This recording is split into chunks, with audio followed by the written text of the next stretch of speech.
Good evening, good evening, good evening. This is Chief Kalinago Flying Eagle. How is everybody doing? All right, give me 1 second. I just got to make sure I'm good on Facebook. While you guys are getting yourselves together, please do me a favor. Share that information. Please keep sharing and sharing and sharing, all right? Give you guys some time to chime into this. Let me just make sure I have some audio. Give me 1 second, please. We have a lot to go through. Okay. So yeah, got audio. All right, guys, do me a favor, please. Go ahead and share this link on your respective platforms. First off, I want to start off by acknowledging the great spirit, universal intelligence, the great I am, the universal all, universal mind, what people may call God. Definitely want to acknowledge that. All right. Want to acknowledge the essence of that. I also want to acknowledge and give thanks and honor to my ancestors, just knowing the fact that they're not gone. Okay. They live within me. All right. So I am them and they are me. I'm just here to carry the baton. And that's what it's all about. Me personally, I don't go into graveyards looking for my ancestors. Okay. Because I know they were not the body, and that I'm not the body, and therefore my ancestors and we are still connected. So I thank them for guiding me, protecting me, and always leading me to the information that I need, to set the people free. You know what I'm saying? At least mentally, the rest is up to y'all. Okay. I know that any weapons formed against me will not prosper because I know that my ancestors trust me. They got my back. And I'm telling you that, and it's real. Okay. And of course, anyone who tries to bring harm to me intentionally, me personally, I don't forgive. That's not how the universe works. I want everybody to pay their karma. So if you try to hurt me intentionally, whether it may be with words, actions, or thoughts, I ask my ancestors to deal with you accordingly and make sure that whatever curse or whatever ill will that you may pose towards me, it's rebuked, back to you 10 times fold. So I don't play that forgiving stuff. I don't do that. All right. So now that I've gotten that out of the way, let me get into this evening's presentation. Guys, I have a lot of information to go through, a lot of information to disseminate. Once again, my goal is to teach our people who we truly are, how great we are, how great we were, and we still are, and how great we will always be. You feel me? Don't listen to the miseducation, especially from the people with their so-called degrees. Okay, those degrees will get burned up by the sun, which is me. I'm a child of the sun. All right. So with that being said, I'm not too impressed with people that consider themselves to be educated. You feel what I'm saying? Because to me, they're the most ignorant set of people. A lot of them are the most set of ignorant people with paper degrees. They just can't think outside the box. And that's why they are out here misleading, the masses. You feel me? I've spent years, and I'm talking about years, over 15, 20 years, okay, doing research, reading books, just spending money, traveling across the country, doing what I got to do to get to where I'm at right now. You feel me? So I tell people, when you come to me, you got to come with respect. You feel me? Because trust me, I've done my due diligence. All right. And I've been telling people about this for a while. You dig? But I realize that everyone, gets the information in their own time. Everybody's season is different. You feel me? But when it's your season, don't allow, outside negativity or outside influence to prevent you from stepping into the truth. You dig? There's too much information to validate and prove. I mean, I'm talking about whether it may be scientifically, through geography, archaeologists. I mean, I'm just talking about from every perspective. All right. I have brought information to prove and validate that we are the aboriginals of this land. You dig? And I've even gone even further to show you scientific proof. All right. And proof from, I'm talking about world scholars. I'm talking about geologists that has proven okay, that the American continent is the firstborn. So don't listen to what anybody tells you. There's a reason why we are being treated that way. And when I say we, I'm talking about the so-called black people in the Americas. Okay. Now, here is something I want you to really think of and ponder on before I get into this presentation. Think about this here for a second. All right. When you go to the movies, okay, when you go to the movies, people always root for the underdog, no matter what you do, whether it may be in the movies or in life in general. People always root for the underdog, right? But why is this? The so-called, and I'm saying so-called black because we are not black. That's why I always say so-called. You feel me? All right. But how is that so-called black people in the Americas, particularly in the United States, right? How is that? We have been the underdog from literally the recording of historical times. And I'm not saying prehistoric times. I'm saying historical times from what they're teaching us. Okay. How is that we have always been the underdog, but nobody is rooting for the underdog to be on top like they do in the movies and they do in other situations? Like, you have to think. You have to use the mind that you have, okay, which is an extension, a characteristic of the great mind. And if you're not using that, somebody else will use it for you. Hence, they have created governments to govern your mental. And that's the problem. Okay? That is the problem. Why aren't anyone rooting for the underdog like they would do in other circumstances? Have you ever thought of that and why it's so strange and why it hasn't happened? There's a reason why. And the reason is we are the aboriginals of this land. And the moment we find that out, they know we have passion and love for things that we call our own and belong to us. They know what kind of blood is running through the American Aborigines, aka the original American Indians. They know that. The United States and the world has never won a war against us, a physical war. Okay? The war that they won was on paper. That's why the term or the phrase, the pen is mightier than the sword, became popular. Okay? And here's a little bit of factual history a lot of you may not know. Okay? Our cousins on the other side of the world, the African continent, all right? The African continent was also colonized, but it wasn't colonized like the American continent. Okay? What you have to realize is this, and I have gone into prehistoric books and show you a reference that they made with the characteristics of the American Aborigines and our cousins, the Africans. Okay? No disrespect to them. It is what it is. They are a little more submissive than we are. Okay? And the reason being that colonization in Africa was different from the Americas is because we had a different war. Okay? The colonizers got a different kind of resistance that they were not expecting. You feel me?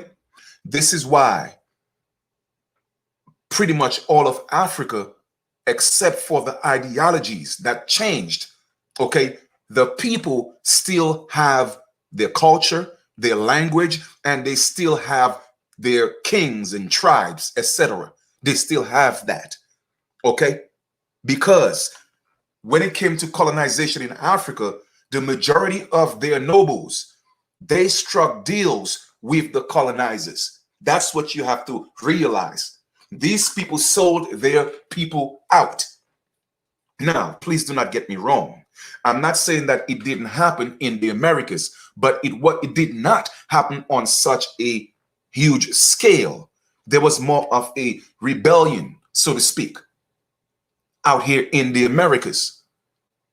So for the most part, the colonization in Africa pretty much was more of, I'm not saying people didn't get killed or people were not enslaved. I'm not saying that. Okay. All I'm saying is it was more from a mental, ideological perspective, religious wise, because their kings, they knew what was going on. Even when some real Africans came into the Americas as indentured servants, and they make you think it was slavery, it wasn't slavery. They came here as indentured servants. And all the so-called black people, like I've spoken about, or I taught you guys in my lessons, all of them did not come from Africa. Human life did not originate in Africa. That's a lie. It was a theory that have been debunked. And we are the only ones who believe that cockamamie story. You feel me? So when these so-called black nobles went into Africa, they have been fighting wars on the other side of the world for centuries. Okay? They went to their kings and said, hey, listen, and I'm not going to go in detail because I have that in all the videos. We found this new world and we need people to go work. And these kings, they signed contracts to send their people into the Americas. That's a fact. These people came here on consignment, well, not consignment, but they came here as indentured servants who later in the 1800s became slaves. And that's a fact. So it was a different kind of colonization. I'm not saying one was worse than the other. Please, I'm not going to, to say what was worse or theirs was worse. I'm just letting you know that. That's why they're still intact when it comes to their language, being in tribes, and they know exactly where their people and their tribes are at. In the Americas, the New World, it was a whole different mentality that was coming here with colonization. You see what I'm saying? It was to totally eradicate the American Indians. All right, save the man, but kill the Indian. That was the goal. That's what they came with. You feel me? And that's a fact. But we have been here and we are still here. So with tonight's lesson, I'm going to go into a few things and tell you why they had to get rid of calling us Aboriginals or Aborigines. I'm going to play a few, sections of this video. Okay. It's from one of the sports channels. They have over millions of subscribers. Okay, but in lieu of Indigenous Peoples Day, they had a special and they were talking about various subjects, and Indigenous Peoples Day was one of those subjects. All right. So I'm going to use that, a few clips from there. Of course, I don't have any rights to the the images or the audio, but I'm using that just for educational purposes. So I'm going to exercise fair use. All right. So I'm going to share that with you guys. And please, guys, keep in mind, I always have to make my disclaimer. When I'm teaching, okay, it is not to promote hate or animosity or negativity to any other ethnic group. It is just to put our story in perspective. That is my goal. All right. And when you see me or you hear me get hype, it's not because I'm angry. It's my passion. Okay. That is just the way I deliver. My ancestors, they in me, man. You know what I mean? And they pushing me. You feel me? So I'm not apologizing for that. I'm just saying sometimes I come off as a little bit aggressive, and that's cool. It is what it is. All right. But I want to say this, that I strongly believe, all right, that there are Native Americans who will step up and start speaking more of the truth. All right. Because a lot of them, especially the younger ones, they were miseducated as well. They were misled. All right. Just like how you have to think about what happened. Just like how our people are thinking they are from Africa or they are black, which they are not. You see what I'm saying? It's the same thing with the natives. If all you know is from the time you were yay high, you were taught that, hey, you are the American Indian. You can't be mad at these people for saying that or claiming that. You feel me? But however, I am a little bit, mad. Yes. And it's okay to be mad and angry of their elders. Okay. For continuing to promote the lie. And I know, you guys are getting the benefits. You get the casinos and you get money every month and you get free education and all that. I respect it. But at some point, I think that especially in, when it comes to speaking of the Great Spirit, I think it's hypocritical to talk about the Great Spirit and honor your ancestors, but not realizing that your ancestors became Indians because of my ancestors. You see what I'm saying? And you guys are just placeholders, okay, holding our spot. And I think in 2021, moving forward, it's time to relinquish that spot because it's not yours to hold. Give it to the rightful owners. Give us back our birthright. It's ours. Okay, we are the natural custodians of this American continent. And this soil and this land will never be at peace until the original people are restored. And I'm telling you that because I know that.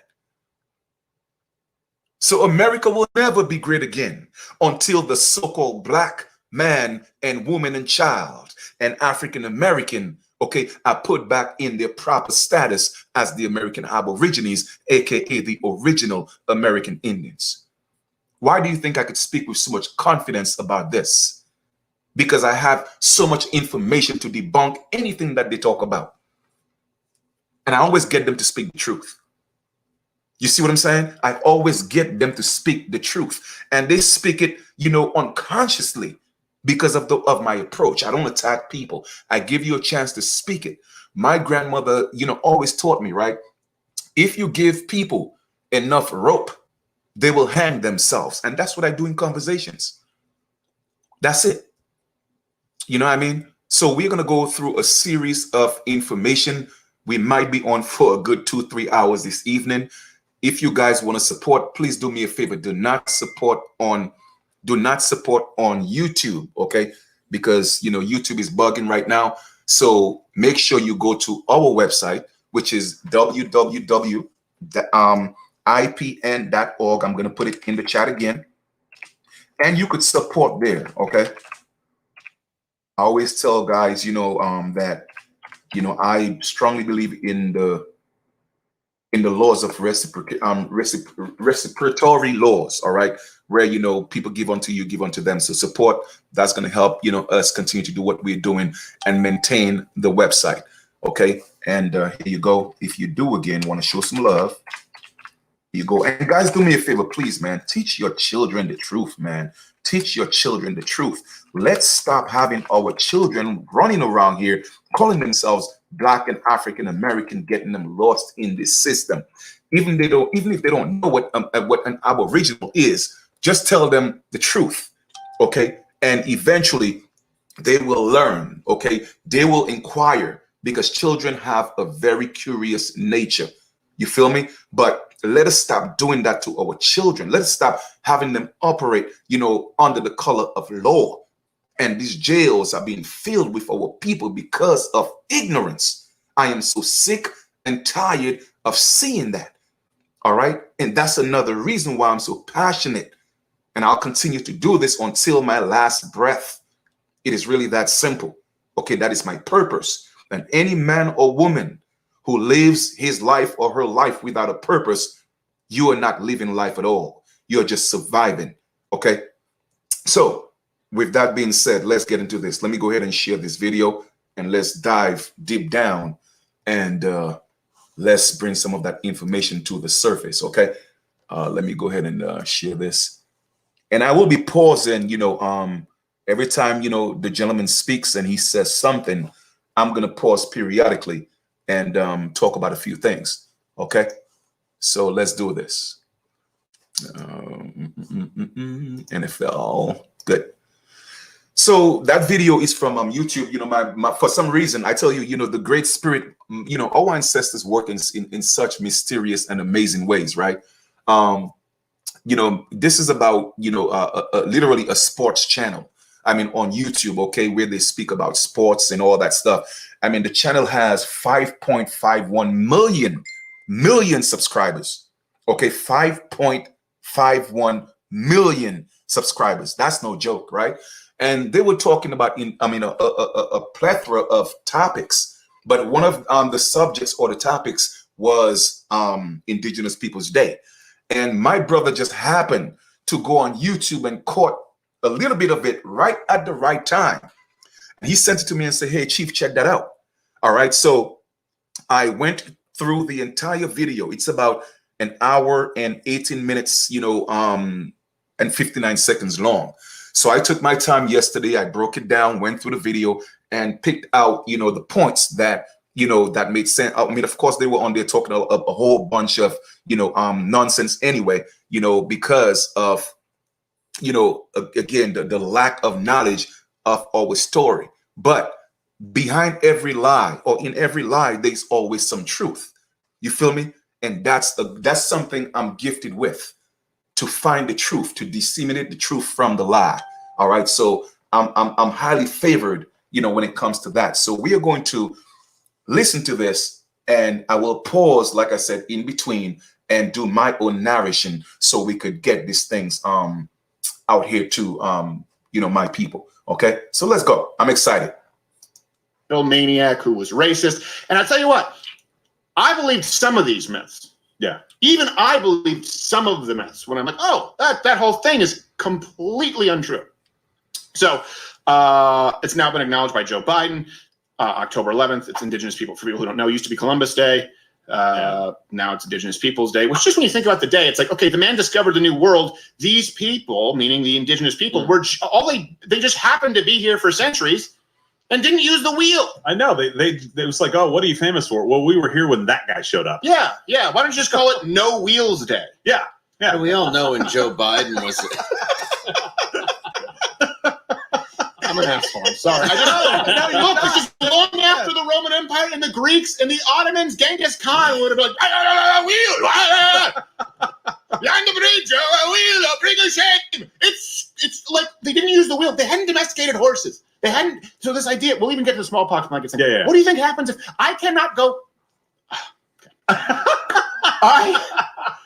found out recently that I am highly allergic to horses. Do you know how I knew? Because I'm never around horses. Rashes. And then someone said, hey, would you like to come horseback riding? I said, that sounds fun.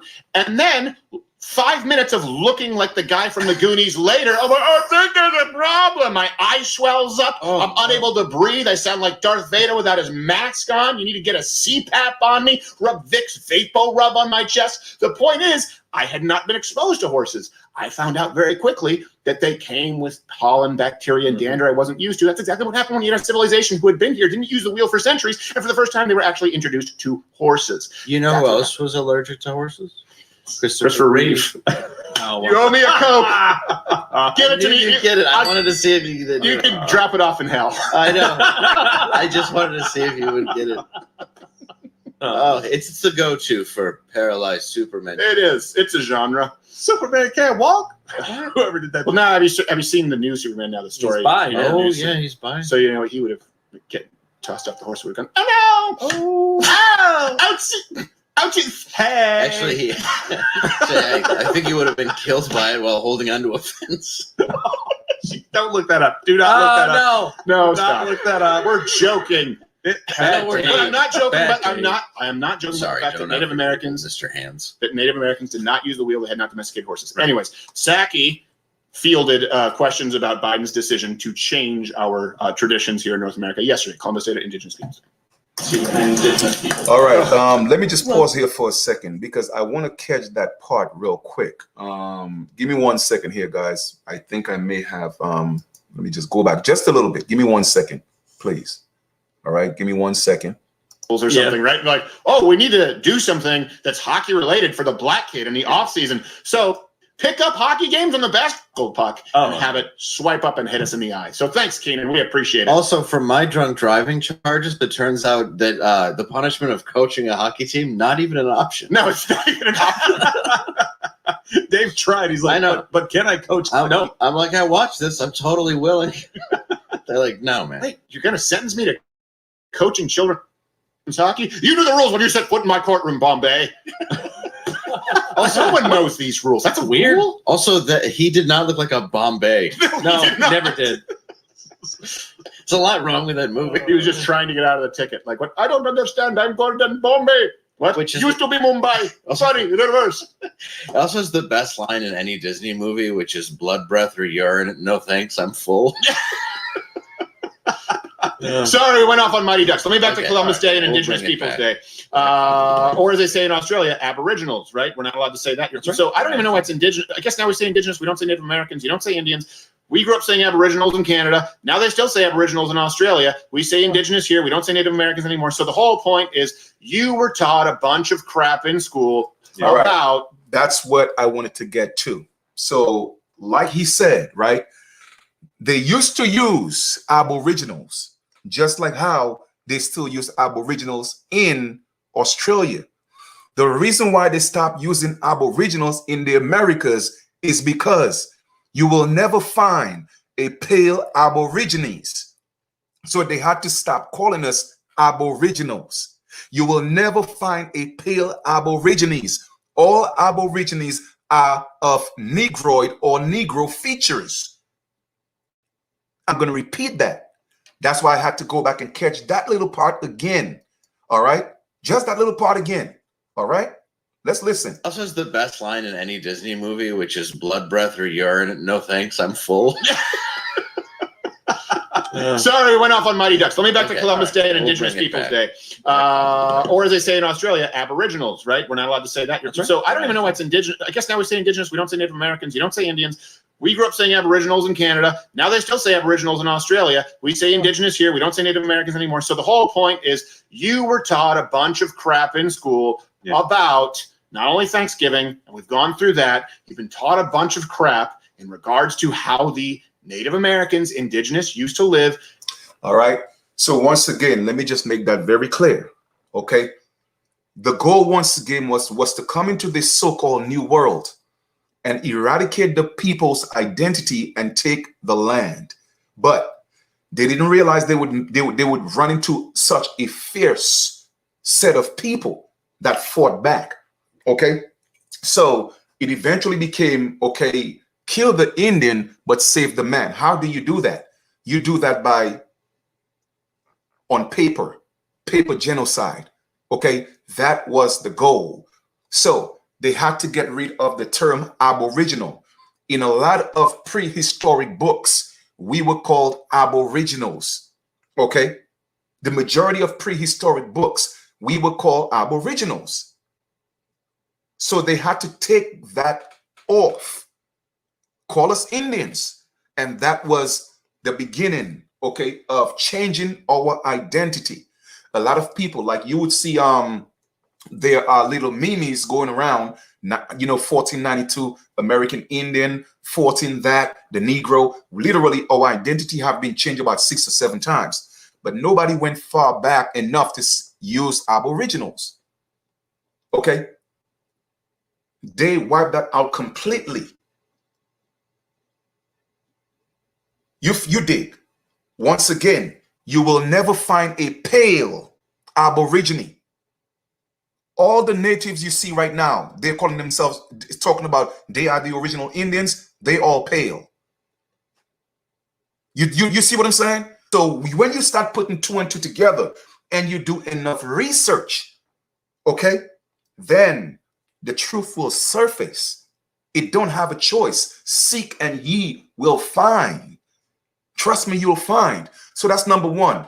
That's the reason why they got rid of Aborigines in the Americas. Okay. Then it used to be American Indian. Obama came. Now we're going to get rid of American Indian. Let's now use native. Why? Because they want to take us further away from the Aborigines. Okay. Because it was just too much, coming up about, well, the American Indians, they're not the real American Indians. At some point, it was going to surface. All right. So let's take it further and say now, legally, or well, not legally, but to be politically correct, we have to now use native, and that's fine. They could keep native. I'm cool with that. Keep that. That's you. That's your thing. That is something that was created in the 1800s. I'm fine with that. But y'all are going to learn the truth. And your elders, before a lot of them go into their grave, they're going to tell you the truth. And some of y'all know the truth because your grandmothers and your great grandmothers are so-called black women. And that's how y'all became Indians. And just a few days ago, I went through my video with the Cherokee Nation, and the man spoke it with his own mouth. Got them to spill the beans once more. And in tonight's lesson, I'm going to show you another video where they were spilling more beans, because that's what I do. But let's listen to a little more of this gentleman here for a second.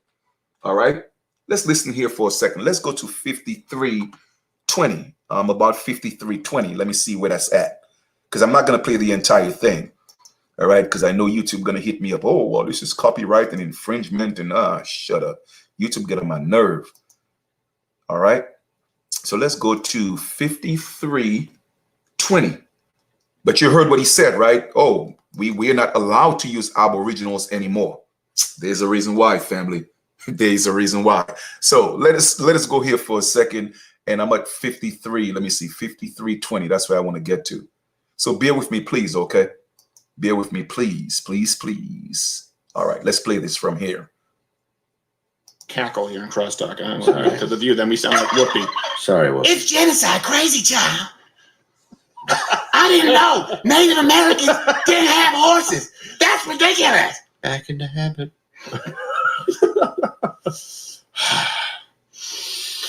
The definition of genocide is a systematic and widespread extermination or attempted extermination of a national, racial, religious, or ethnic group. Okay, a couple of things. First off, there are more people who are one portion insert tribe today than ever in American history, because a lot of them intermarried, and a lot of them took these beautiful Native American women as wives, and they integrated. Okay, look, this is is that considered racist now? Like, oh, no. Native American women are beautiful. A lot of them are. I thought we had Pocahontas for a reason. Yes, just saying. All right, you hear that? They came and they intermarried our women. Why? Because land and titles were handed down through our women. Okay? Because it was always certain who the mother of a child was. But the father could have been questionable. You feel me? So it was always mama's baby, father's maybe. So them knowing that we had a matriarchal society, okay, they came and slept with our women. And I showed you proof again that Pocahontas was a sister. I showed you the proof in their own documents. I showed it to you. Okay, in governmental archives, I proved to you and show you that Pocahontas was a so-called black woman. You feel me? Now, you heard what they just said? Oh, they were beautiful because our women are beautiful. You feel me? You know, our people were just taught that they're not beautiful. But I'm so happy that a lot of our sisters and people, especially our sisters, are stepping back into the natural beauty. And don't get me wrong, there's nothing wrong in enhancing your beauty, you know, but never forget the underlying factor of who you are, or underlying factor of who you are, and you were born beautiful. Okay? You were perfectly created. How could you not be when you are the mother of the entire human race? So beauty came from you. So never allow anybody to take that away from you, because they would be disrespecting the first mothers of the human race. You feel me? All right. Let us go to 57 now. All right, 57 minutes. Like I said, I'm not going to do the entire thing because a lot of this stuff was just a bunch of gibberish to me, but I had to sit through this entire almost an hour and 20 minutes and listen to a lot of the gibberish just to get them jewels that I'm sharing with you right now. And that's fine because that's what I do. All right. I go through information and then I take what I need. Okay. Let me see. I got to go to 57 right now. Boom. 57. Got to go to 57. 57. All righty. 57. All right. It took me to 56. That's fine. Let's play. in North America. We can get into all that, but my point remains here. If you remove the basis, if you bastardize the basis, you can convince everyone that this whole country was based on what? Genocide. That it was based on what? Slavery. Like half the country didn't fight in a war, and huge numbers of people dying because they thought that slavery was wrong. Like Republicans, the overwhelming majority of Republicans didn't pass civil rights because it took some time to get to the ideals that we claimed, that we wrote down in ink. When we wrote down in ink the idea that all men are created equal, wasn't an accident. They could have easily said, except the blacks. They could have easily said, except the, well, back then they would have written Indians, right? But except the indigenous, right? I'm trying to copy paste what we're supposed to. You hear what he said? You heard what he said, right? Let's listen to that again, family. You see, let me tell y'all something, man. I don't play, okay? Thanks to my brother for finding this video, okay? I don't play when it comes to this information, man. Listen to what the man said, because that would have gone over so many people's head because they are distracted with the sports. You feel me? That's why I don't sit around and look at sports. I don't watch TV. I haven't had a TV in over 15 years, family, because I am too focused. All right. I cannot be distracted, man. Listen to this again. And I'm starting to get excited. When I get excited, you know, I start mumbling. Give me 1 second, please. All right. Let's go back to that just a little, not too far back. But here, let's go. Let's listen to that again. Let's see if we could catch that again. Right, because it took some time to get to the ideals that we claimed, that we wrote down in ink. When we wrote down in ink the idea that all men are created equal, wasn't an accident. They could have easily said, except the blacks. They could have easily said, except the, well, back then they would have written Indians, right? But except the indigenous, right? You hear that? When we talk about, you know, all men being created equal, okay, except the blacks. Oh, no, well, back then they would have been called the Indians. Oh, well, the indigenous family. If y'all listen, if y'all hearing what I'm saying, you see, these people know the truth. They know the truth. And they will be forced to tell the truth unconsciously because it's just going to come out. Okay, just like when, I forgot his name. I think it was Scott Bisson. Okay, one of the senators, I think from Oklahoma. All right, when he said he referred to so-called black people as aborigines. And they asked him, well, where did he come? Where did that came from? He said, well, I guess, you know, I don't know where it came. I guess it must have been a mistake. He had to come and recant his story because it slipped out of his mouth. You feel me? Now, I don't know if you guys heard this, but if you heard this, do me a favor, please, and type an 8 in the chat. All right, type 8 in the chat, or I might have to play it again. But if you heard this, please type 8 in the chat. If you heard this, please type 8 in the chat. All right, because I'm going to play it one more time. One more time. That's why I tell these natives, I'm not here to disrespect y'all. I just want y'all to speak the truth. That's it. I'm not here to hate you. Just speak the damn truth, man. You know, I'm not here to hate anybody. Just speak the truth, for crying out loud. That's it. Speak the truth and set you free. Don't go into your grave with the truth, man. Don't do that. Don't go into the grave with the truth. Now, let's listen to that one more time. Then I'll go to the last bit of it, okay? Because, you know, it just brings joy, man. This is a celebration to my ancestors, all right? They are now getting their due diligence through what I'm doing. You feel me? Let's listen to that again. When we wrote down in ink the idea that all men are created equal, wasn't an accident. They could have easily said, except the blacks. They could have easily said, except the, well, back then they would have written Indians, right? But except the indigenous, right? I'm trying to copy paste what we're supposed to say. They could have easily done that. They didn't. This would. All right. So y'all heard that, okay? At least 3 times I played it. So just to let you know, he didn't make a mistake. He said it. He said, well, back then, you know, when we wrote, you know, all men created equal, you know, except the blacks. Oh, well, you know, back then they would have been called the Indians and, you know, well, the indigenous family. I keep telling y'all, we are the original American Indians. We were the ones that they saw. And when I say they, I'm not talking about these pale people. These pale people had no idea of the Americas before the 1600s. So let's get that straight. Okay?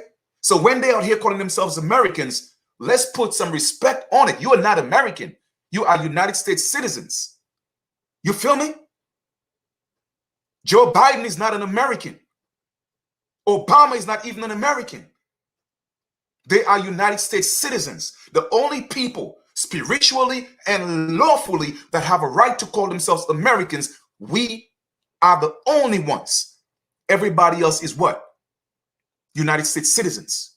That's why they have to keep you brainwashed. That's why they got to keep you lost.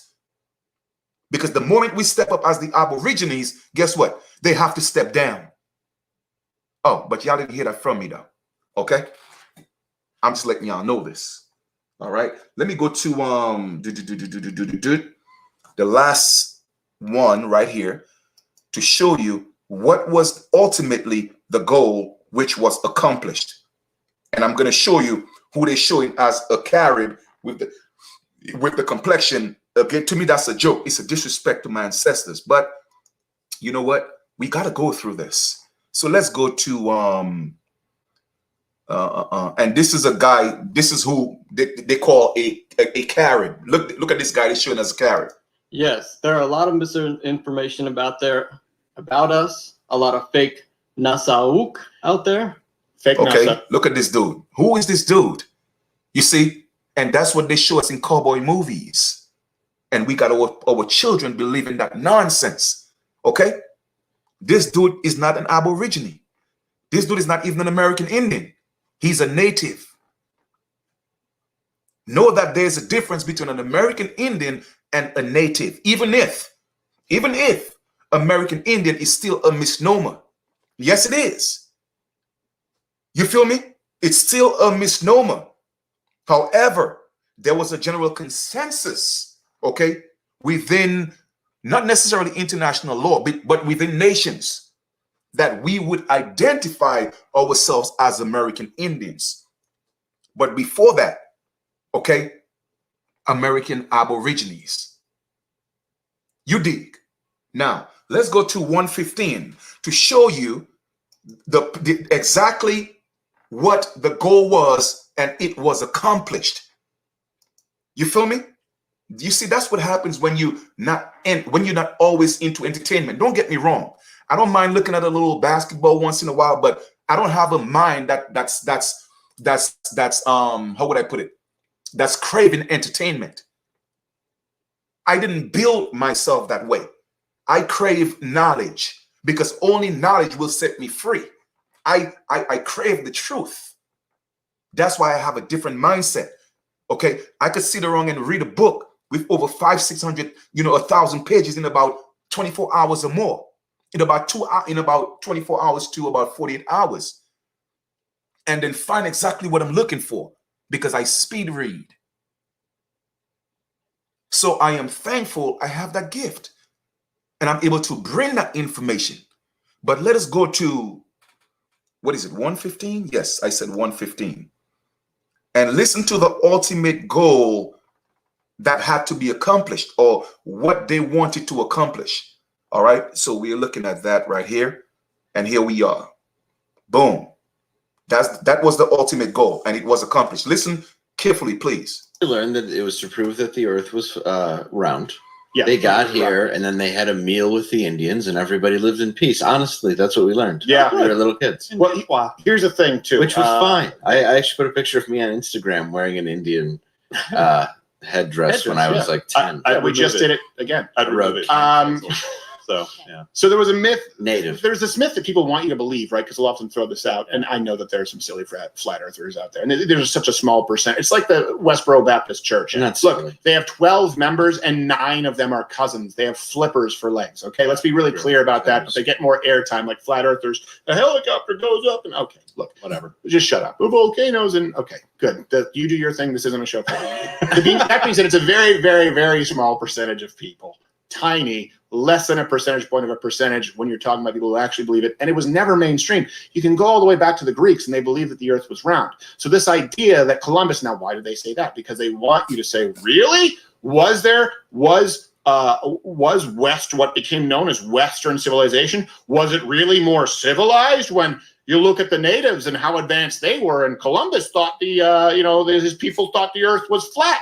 No, it's not true. The goal to this is to try and undercut the foundations of the society, which, by the way, is the best place today in the world for former Spaniards, former Italians, whatever that Popovich guy was. I don't know exactly what he was talking about. and current Native Americans. You hear that? That was the ultimate goal. Okay, to create a society for the former Spaniards, the former this, the former that, and now today's Native Americans. Family, let me tell y'all something, man. Don't play with me when it comes to this information. All right? Let's listen to that again. Y'all think this is a game.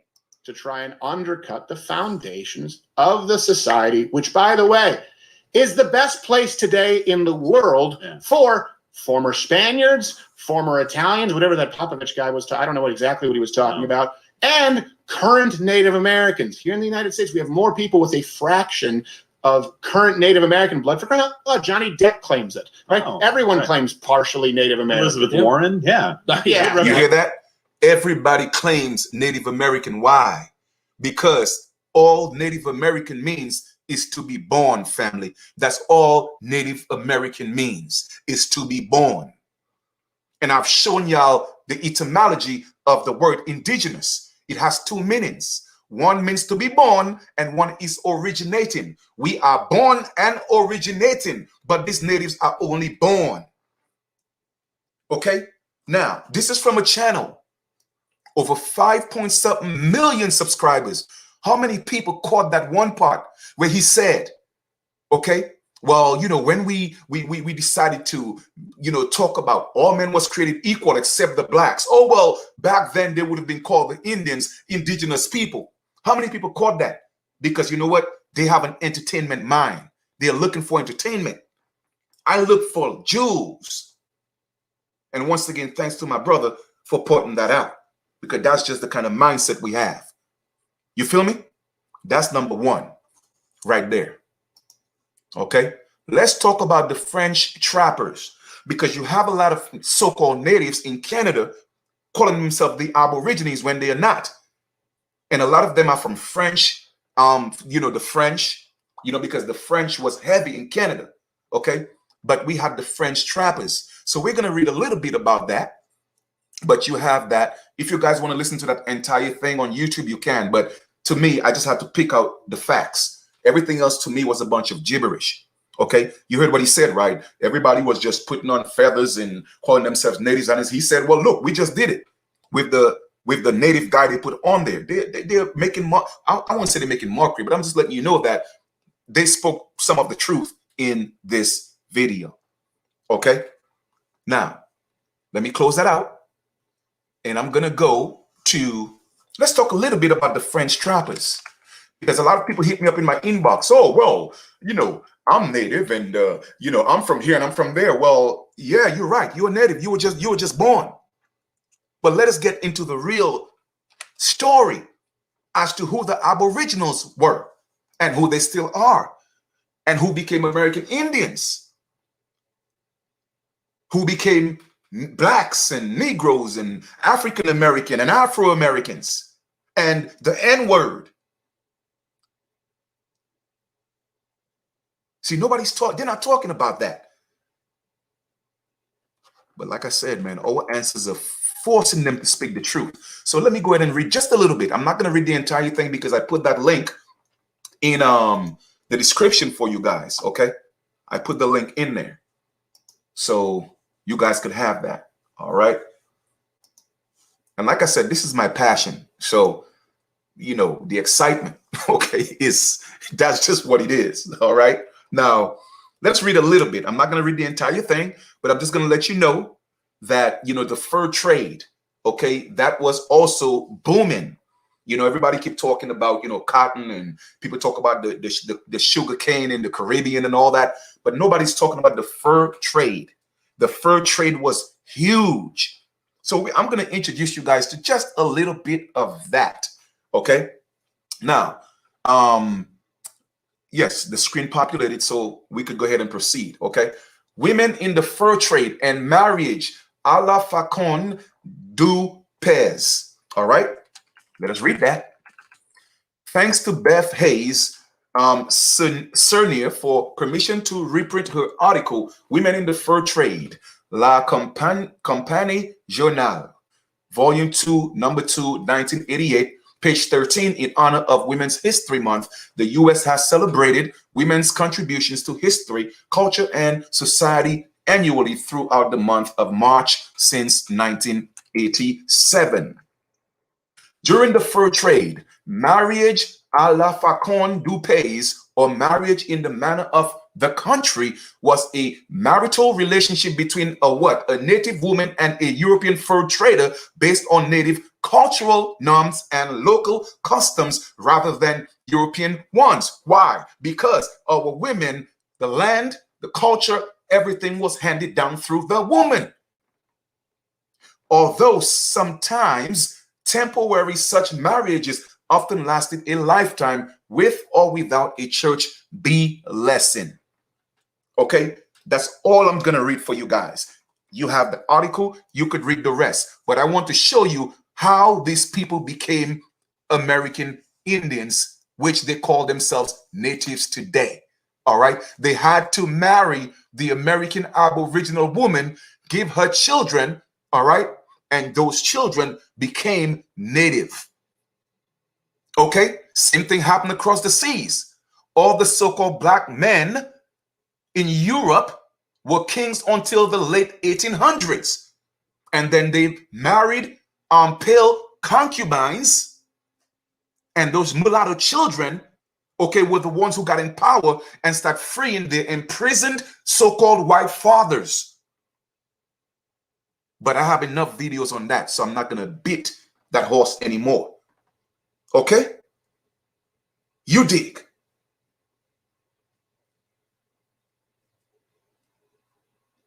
That fur trade was huge in North America. You know what? As a matter of fact, let me read a little more because I'm getting too hyped. I love to read. So give me a second here, all right?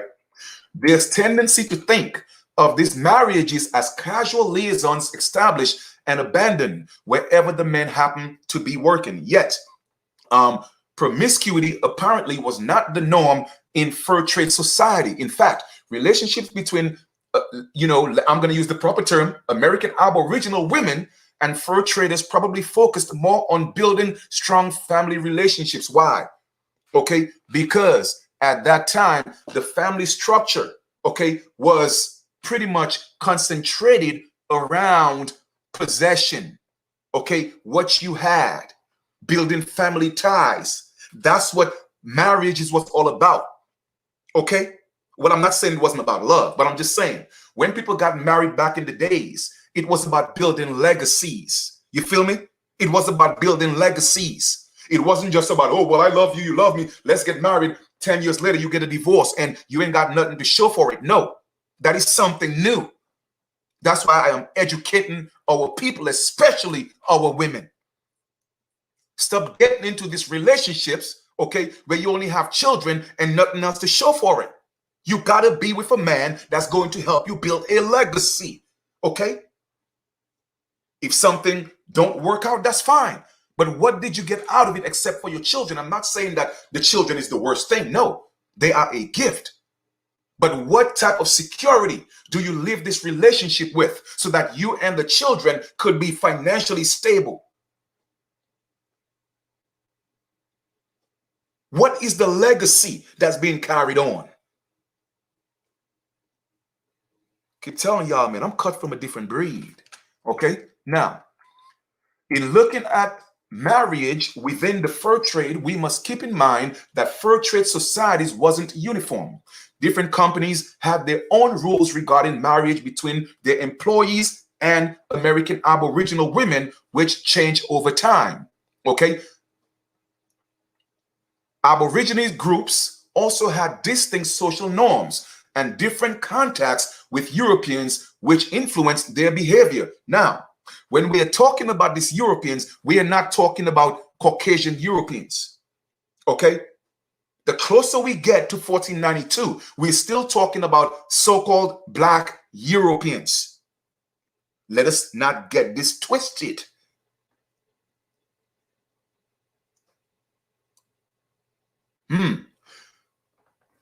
Let's read a little more. Still, a study by Sylvia Van Kirk, published in the book Many Tender Ties, demonstrate that the norm for the sexual relationships in fur trade society was not casual, promiscuous encounters, but the development of marital unions which gave rise to distinct family units. All right. So I'm going to stop here. You guys could read the rest on your own. Okay. All right. So a lot of our people, you know, then don't get me wrong. A lot of our women, even men, okay, when, you know, more, you know, immigrants started coming here, you know, there was people who actually, you know, fell in love, genuinely fell in love. You feel me? But a lot of that was just for business. Okay, you want to be part of our new society? Let's get married. You give me some of the land, so now I could hunt, I could take what I want, go into Europe, get rich, build Europe, do all. Man, listen, this is pretty much what was going on. Okay? All right. Now, let us go to another one. Okay? Let us go into hockey. Let us go into hockey. I've done a video on that already, but let's go here into hockey. It will not tell you that the first leagues in hockey, okay, were so-called black men. But of course, they're going to tell you they were Africans. But let me ask you a question, right? What African do you know that's coming straight from a slave ship, right? Packed in the bottom of a slave ship, hungry, sick, coming into the Americas and go on ice to play hockey. I mean, you see, people just don't think sometimes. And it's a good thing I use my mind, okay, because I am a thinker. You feel me? But let's read a little bit on that. I won't read the entire article, but I'm going to read enough so you could get the picture, okay, because it's always about the picture. You dig? It's always about the picture. And everything that I'm sharing with you, it could always be proven. Okay, I want anybody to dispute what I'm showing and what I'm saying. Please do, because I'm looking for correction. I'm seeking the truth. All right.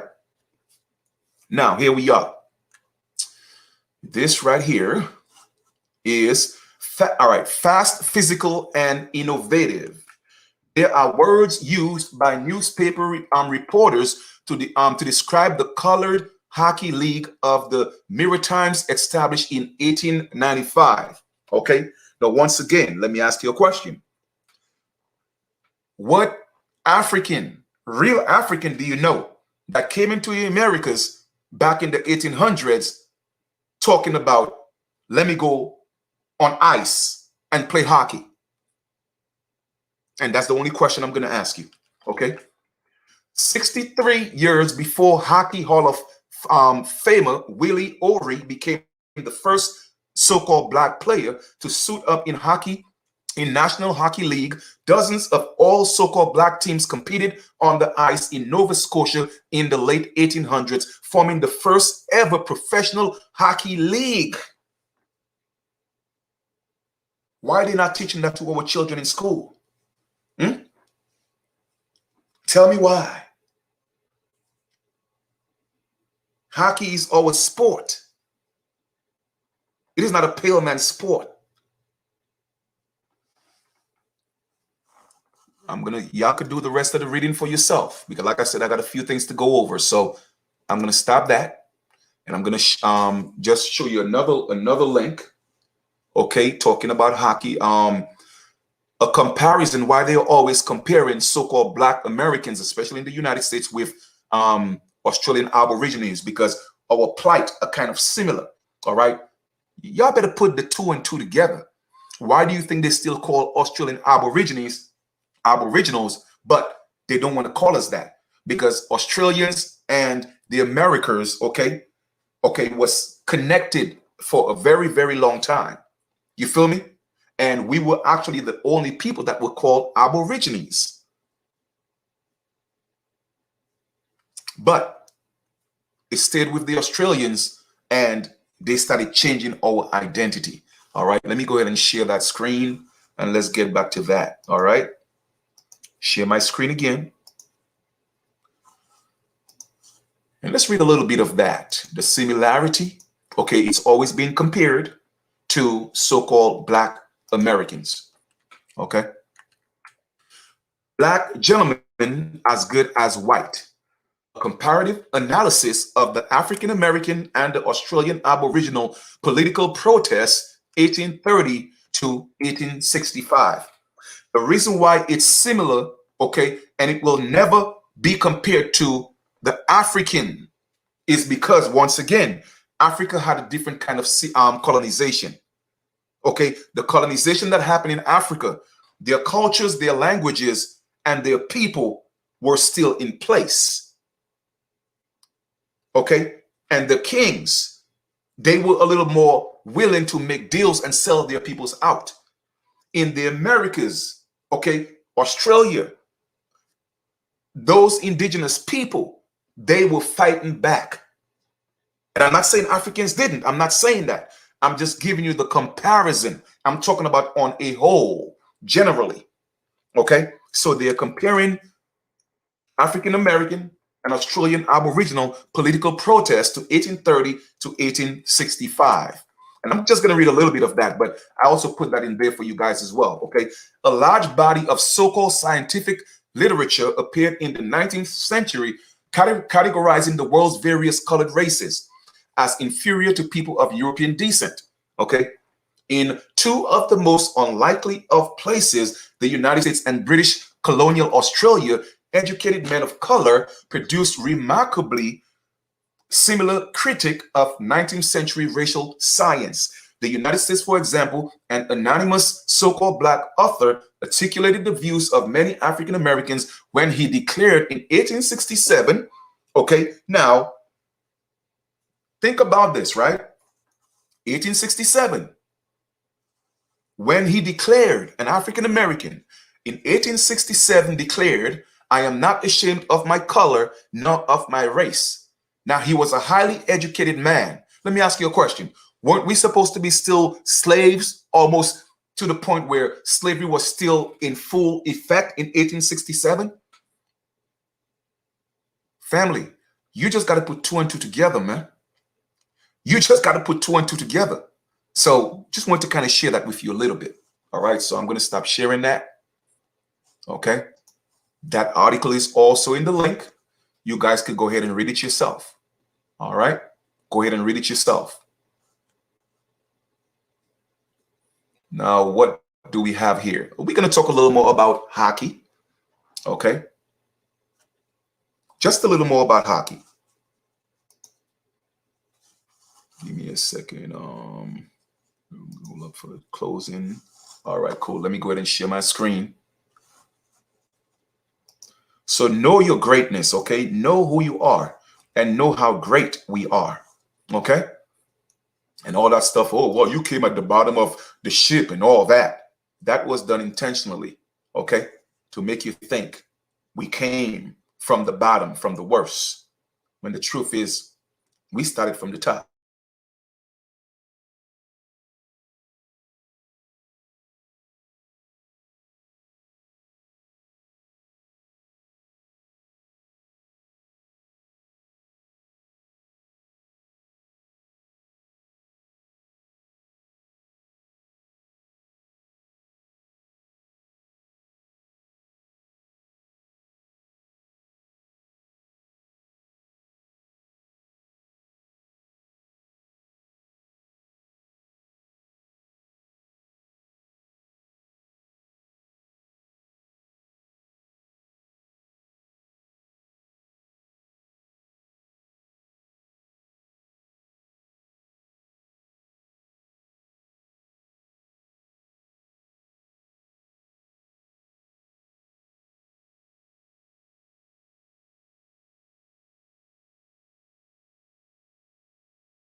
Okay. All right, guys, listen. What I'm just saying, what are the chances they literally just shut down my entire computer? I have to reboot the computer. Man, I literally had to reboot the entire computer.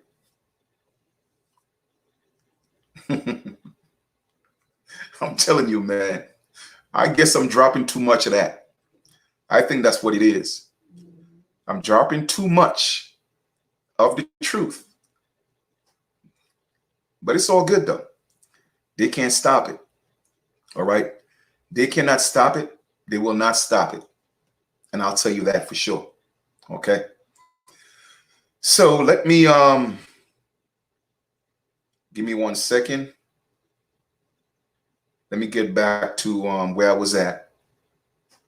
Okay, let me see. Just say the N-word.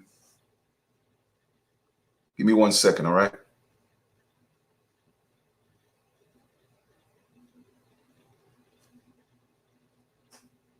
Well, you know how YouTube do, man. You know what I'm saying? I mean, how is that literally my entire computer just shut down? So I had to wait for it to boot up, but it's all right though. Let me just give me 1 second, guys, please. Wow. So I keep telling y'all, man, we got to come together and do our own thing. You know what I'm saying? Like, we are literally the foundation. Okay, we are the foundation of this entire American continent. Okay. And when I'm concluding this lesson this evening, I'll tell you why our people's votes are so important. I'll tell you why. And the psychology behind voting, the reverse psychology. We're going to get into it. Give me 1 second, please. All right. Give me 1 second. We're going to get into this. All right. So let me go ahead and share my screen again. Okay. Let that thing populate.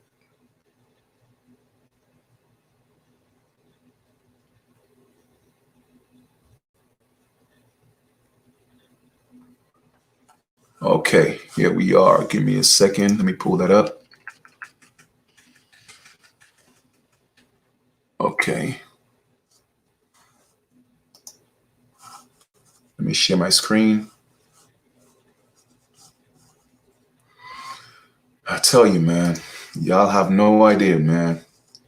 No idea what we have been through as a people in our own land. Y'all think y'all came here from slaves in Africa, huh? That couldn't be further from the truth, family. That couldn't be further from the truth. Okay? The American continent is our mama. Okay, that's Big Mama. Just so y'all know. And the funny thing is, all these people know this. They know it. All right? One of the biggest secrets that exist is that we are the Aborigines. Okay? And that's facts. So, all right. So I'm about to read. Give me 1 second. All right, guys.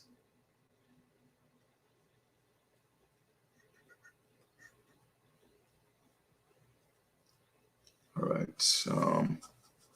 Close this and go back and then go back and then go back here and then come here. Okay. Here we are. What is this? What is all this thing coming up, man? Like, anyway. Okay.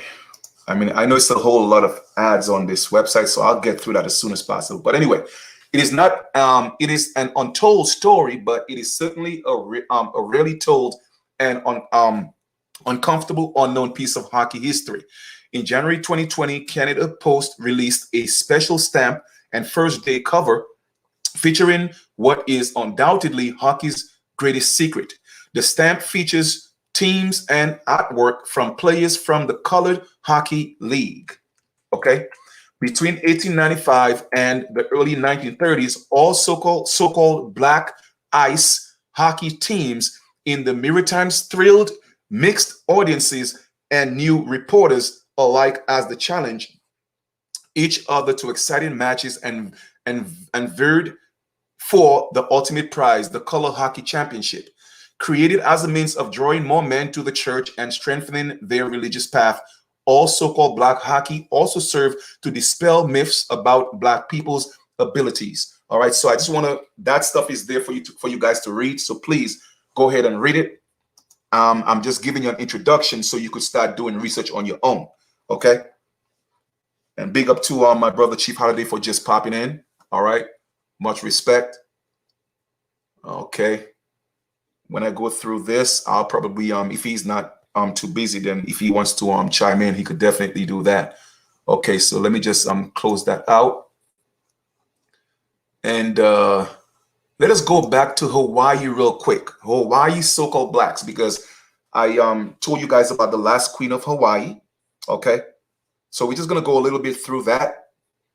Give me 1 second. Since my computer was shut down, it's gonna take some time to populate. Give me 1 second here.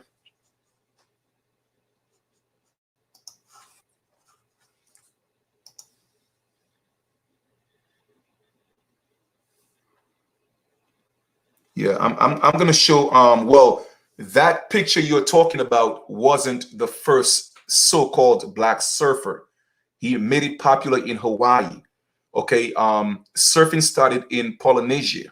Okay, and the Aboriginal Polynesians were of Negroid features, which I'm getting ready to share with you guys in a few minutes. Okay, like I said, I'm a researcher. That's what I do. All right. Because when people coming at you with all the lies, you have to have enough information to debunk the nonsense that people are coming with. All right. And I'm not the one. You feel me? So with that being said, this site right here, okay, this is Hawaii Black Royalty in the Pacific. Okay. Setting aside their bigotry, the Southern settlers hit upon a fact which is studiously ignored by modern anthropologists and historians. The native of Hawaii, America's 50th state, were black people whose ancestral roots extend back to the continent of Africa. That's what they're saying. Now, I'm not going to dispute what they're saying. I'm just letting you know these people were there. Okay, that whole theory of every so-called black person came from Africa is a lie. Okay, I'm just letting you know. But let us continue. But again, the original people there were so-called black people. The story of the Black Hawaiians is one of the most tragic of modern times. All right. It is a table of adventure and gaiety in paradise that tuned. All right. There's a little bit of something on there. So I can't read what that is. I can't make it out. But let's continue from over here. It is America's best kept secret. We must venture, but it's not just America's best kept secret in Hawaii. America's best kept secret, period, all over the Americas, the original people, all of them were so-called black. Okay? It is America's best kept secret. Okay? We must venture into antiquity to learn of the roots of the Black Hawaiians whose glorious star now vanished from the heavens, once brightened the Pacific for 2,000 years. Right now, again, let us put 2 and 2 together, right? Now, if all of so-called Hawaii were black and it's part of the Americas, how come everywhere else in the Americas, especially the United States, never had so-called black people? Family, when I keep telling y'all, man, you just got to read with understanding, family. You got to read with understanding. You dig? Got to read with understanding. Okay? But then I've already debunked the whole theory of life originated in Africa. So we could ignore all that. These people were there. Okay, they were there from time immemorial. Now, let's read this now. Okay, in time, these black settlers, they call them settlers. No, anytime you develop your land, they call you a settler. I'm going to put that in perspective. These aborigines, okay, developed very advanced societies that sent navigators to explore and settle various islands of the Pacific Ocean. They reached such places as New Guinea, Fiji, New Hebrides, New Zealand, the Society Islands, Tahiti, Easter Island, and thousands more. All these people were so-called black people. Okay? Now, let us go to Polynesia, all right? It says, give me a second. The first to reach what is now Hawaii were black people from what? Polynesia. These people were what? So-called black people. A name which means many islands in the Central Pacific. And guess what? They were the ones who created surfing. They were the ones who created surfing. The first people to reach what is now Hawaii were blacks from Polynesia, and a name which means many islands in the Central Pacific. They sailed to Hawaii in giant canoes about 2,000 years ago. The Hawaiians and their neighbors in the Pacific have long been the subject of controversy among scientists. The people in this part of the world are generally divided into three groups. All right. Melanesians, the word means black island, who are unmixed black people. They are unmixed, pure aborigines. Okay. Micronesians, which means small island, and ancient black people who are now largely mixed with Asians. And Polynesians are people who were also originally what? Black. Like I told y'all before, the original Asians were so-called black with the chinky eyes. So in early American Indian history, you will see pictures of so-called American Indians with the chinky eyes, the high cheekbones. They are not the original American Indians. They are mixed with the Aborigines, the people like ourselves that we call ourselves American Indians today. Okay, we are descendants of the Aborigines, but they were also so-called black people. And the people who supposedly crossed the land bridge, talking about the Bering Strait, they were not these pale natives that you see today. Don't let them fool you, family. Don't let them fool you. Don't let them fool you. They were so-called black Asians. If that did happen. Okay? So let us look at our beautiful people, if I may. Not saying that other ethnic groups aren't beautiful, but I have a little bias to my people because of the lies that were told. Okay? And we are not black. We are different shades of brown people. You dig? Okay? Now, look at that. Those are some of the so-called black Asians. Okay? You start to see the chinky eyes, the big lips, the nose.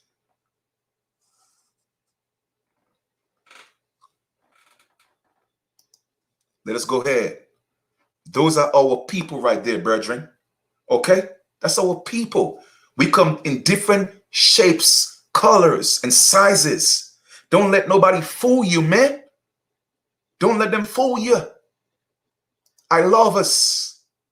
That's us right there.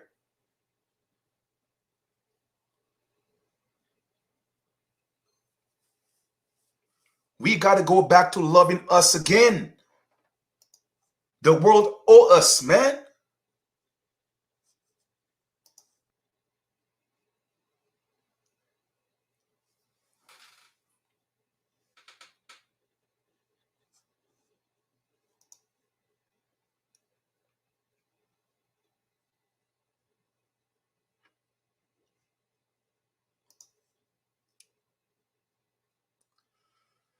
The Philippines right there. Huh? Even in the Philippines. Don't let them fool you. We have been here and we ain't going nowhere because the American continent is our mama. That's our mother. Okay? That's our mother. That's us. And don't allow anybody to take that away from us. We're going to stand for what's ours. Okay? Now, let me just read just a little bit. Just a little, not a whole lot. Okay? Black roots, a puzzle.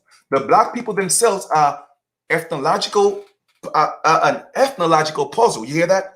The black people themselves, an ethnological puzzle. Many, like the Tasmanians, the original Tasmanian, were so-called black people who were exterminated by the English settlers that was what? Well, what pure so-called black. But guess what? They were not exterminated. They were extinct on paper. It's called paper genocide. You feel me? You could never kill an immortal gene if you don't know who y'all are.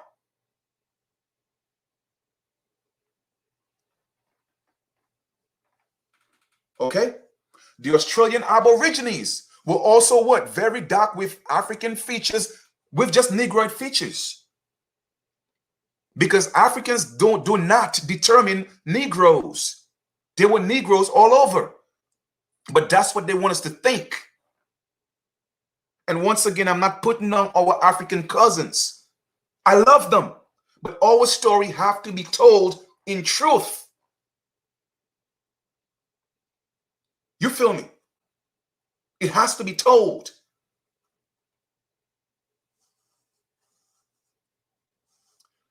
Let's read some more. The Australian Aborigines were also dark with Negroid features and curly hair.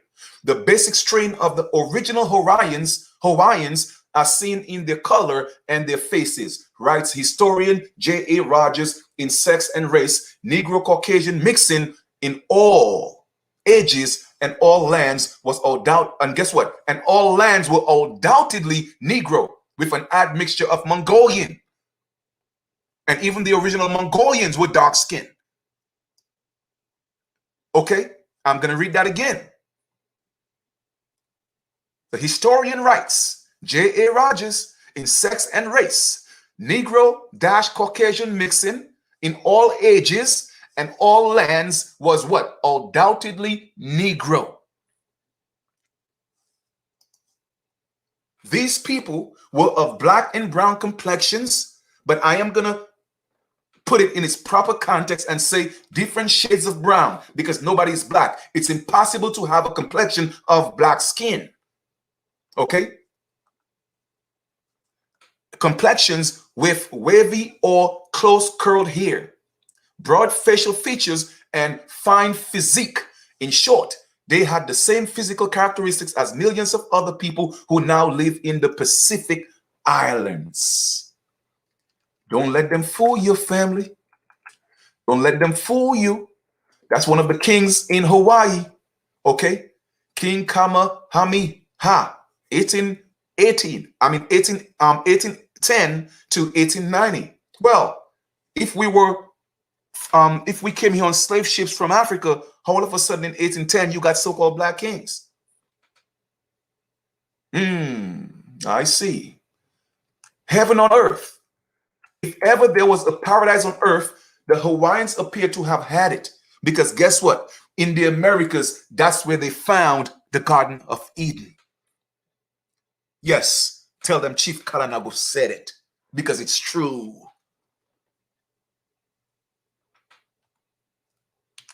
Let us go ahead and look. And I gave y'all the story of Queen Lily Akanolani. Okay, I told you her story. It's also on our website, www.ipnan.org.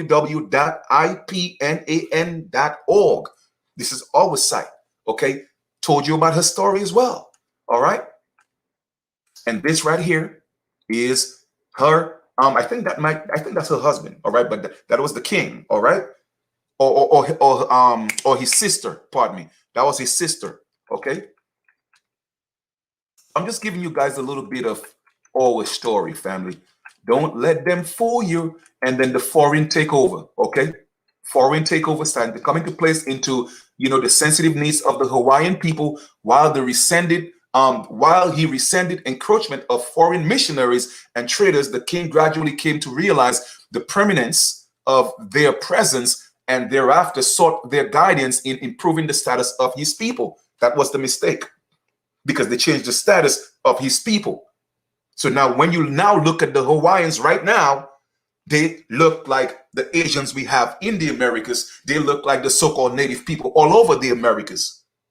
Pale people with a little tan, some of them, because they still got that Negro blood in them. You dig? Y'all think this is a game, huh? Here we go. Look at this picture right here. Indigenous Hawaii and Fiji Islanders in traditional clothing, 1890. Y'all better recognize. Here we are again. Matua Kikuanoa, High Chief of the island of Ahu, which is with his daughter, Victoria Kamamulu, Kuhina Nui, Regent of Prime Minister of Hawaii and its crown princes in 1850. But hold up, in 1850, there was slavery all over the Americas. But how come we have princes and kings and what's going on here, family? Somebody can tell us something. Okay. Now, a young queen, Lila Akulane, the last reigning monarch of the Kingdom of Hawaii. How many of them look like our relatives? Look at the prince right here. Okay? Come on, man. Y'all better stop. I better stop playing. And this gentleman right here, okay? Right here, the muscular Hawaiian surfer, circa 1890, wearing a traditional loincloth after 1789, missionaries virtually stamped out all surfing in Hawaii because they thought it ungodly. Okay? Not that they thought it was ungodly. They wanted to, again, erase the true history of who created surfing. He wasn't the first. He made it popular in Hawaii. But surfing originated in Polynesia, just so y'all know. Okay? Wanted to bring that little bit of history to our people that's on right now and who will eventually see this video. Okay? Y'all think this is a game? No, it's not a game, man. I don't be playing with these people. Don't play with me. See what I'm saying? I know my stuff. Okay? And I'm just going to give you a little bit of that, okay, real quick, just to show you who invented surfing, and then we'll continue, okay? Give me 1 second here. Go to StreamYard.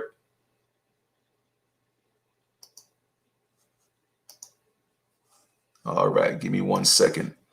So stop allowing this society to make us think, okay, we came from the bottom. We are second-class citizens. No, we are first-class, family. Okay, you chose to be second-class. You feel me? You chose that because it's a matter of choice. Who invented surfing?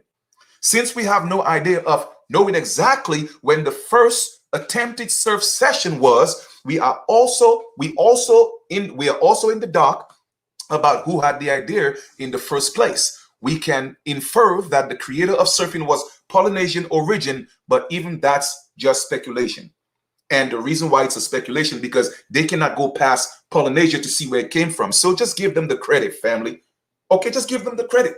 They created surfing. If that's the furthest you could go into history and say where it came from. Okay? But then it was when the Polynesians started mixing with the Aboriginals in Australia, then surfing was introduced into Australia. Then it was spread throughout California, different places. Okay? So, y'all better know y'all story. His story is not our story, family. But we could find some of our story in his story. Okay? Now, I'm going to hold on for a second to build my. Give me a second here. If I could find this. Which one is that? This one is, let me see, and don't be mad. All right. So I'm going to play a video for you guys. That's a video that I did a few years ago. Exactly. We know who did invent it, right? Indeed. And once again, family, I got to keep reiterating, all right? I'm not here to belittle anyone, put anybody down, but however, I'm here to uplift my people with the truth, okay? That's what it's about. You feel me? Let us stop teaching our children these lies, man. Let them know how great they are. You feel me? So, I did this video about, let me see, I did that video in December, okay, of 2019, okay? So that was December of 2019. All right, and that was the ancient Mounds Trail, Marsden Mounds. Marsden is a group of 5 mounds that were once linked by the D-shaped ridge. The largest mound is platform shaped and is 13 feet tall and 150 by 150 at the base. The other 4 mounds are only 3 to 5 feet tall. People lived here as early as 1500 BC, but built the mounds between AD and 1 AD and AD 1000. So let me ask you a question, right? If these mounds, okay, were built between 1 AD and 1000 AD, right? Who built them? Obviously, the original people. So how did we come from Africa on slave ships? And if you don't believe me, listen to the video, because I'm going to let them speak the truth again, because that's what I do. So please listen attentively, get a glass of water, and let's get into some knowledge, family. I hope my brother Chief Holiday is on, because if he want to come on after I'm done with this, then he could definitely do that. All right. So let us listen to this real quick. People, to liberate my people, to enlighten my people. That's what the foundation is set.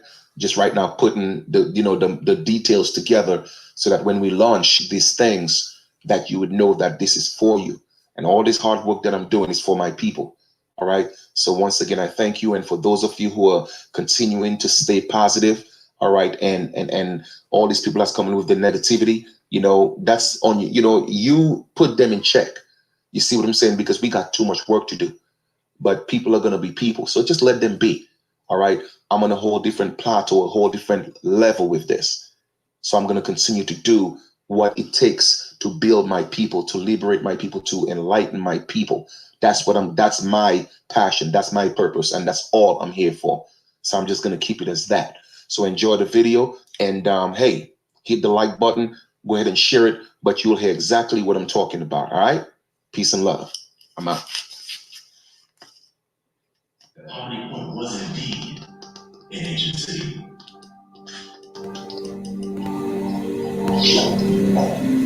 This site was made famous when archaeologists discovered a series of 5 man-made mounds and 6 semi-elliptical ridges that had been built out of the soil thousands of years earlier. American Indian monuments that had altered the very topography of Poverty Point. The purpose and significance of Indian mounds vary from culture to culture. We don't know what was in the minds of the people who built the mounds, but what we can say something about is their potential impact on the people. So the mounds may have signaled to other groups that it was a place of power and wealth. So let's say you have to read an incredibly long email from your boss that you have to finish before the big meeting starts in 10 minutes. Or you're cramming for an exam the night before, but can't bear to keep your eyes open to read one more text. A 6th mound was added later by a culture roughly 1,800 years after the first 5 were built. The people also constructed a central open area called the plaza for large gatherings and public activities. Here, archaeologists found evidence of holes arranged in large rings. Researchers believe these holes once held big wooden posts. I think at this point, archaeologists do not have any good ideas what the rings of posts were used for. But they may have been used by the community members in connection with social or ceremonial events. The largest mound of the site, known as Mound A, is the biggest Indian mound of the time period, and one of the largest mounds throughout all of North America. In fact, it was not surpassed in size until about 2,200 years after it was built. Scientists estimate that the construction of this ancient site was a long-term but not continuous project, with monuments being added over a span of several hundred years. There is also evidence that the landscape was altered, leveled, and raised in certain places prior to the construction of the mounds and ridges. In order to build these earthworks, workers had to shift more than 50 million cubic feet of dirt by hand. A task they performed using woven baskets and animal hide bags. To put that into perspective, 1 cubic foot of dirt could weigh up to 100 pounds, and each load contained about 50 pounds of earth.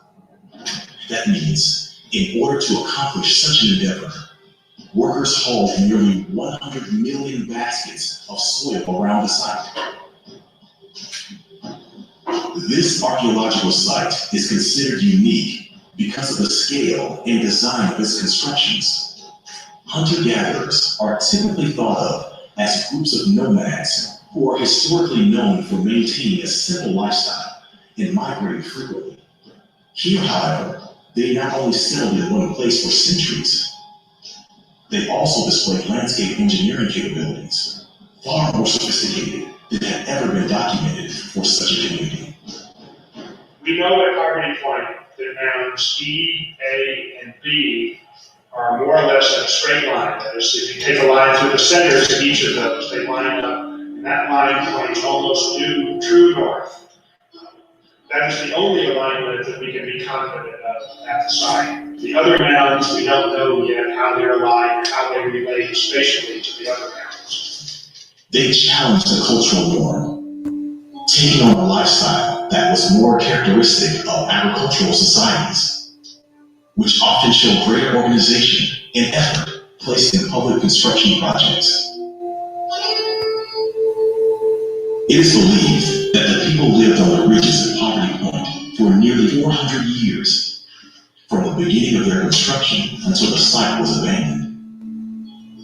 Residents sustained themselves on the bountiful landscape that surrounded them, fishing, hunting animals such as deer and duck, and foraging for fruits, nuts, and other wild foods. Natural resources also provided these American Indians with the necessary materials to ensure their survival. The community used these resources to build homes and fashion tools for hunting and other tasks.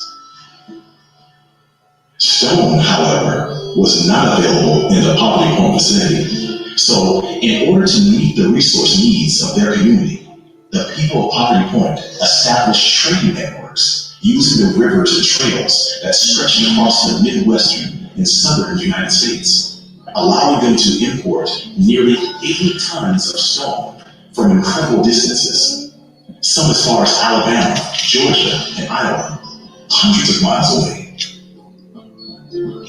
Once again, the community at Poverty Point displayed unusually sophisticated techniques for a hunter-gatherer culture. The domestic skills of Poverty Point's residents are evident through a variety of stone tools, beautiful jewelry, and decorative items that were unearthed at the site.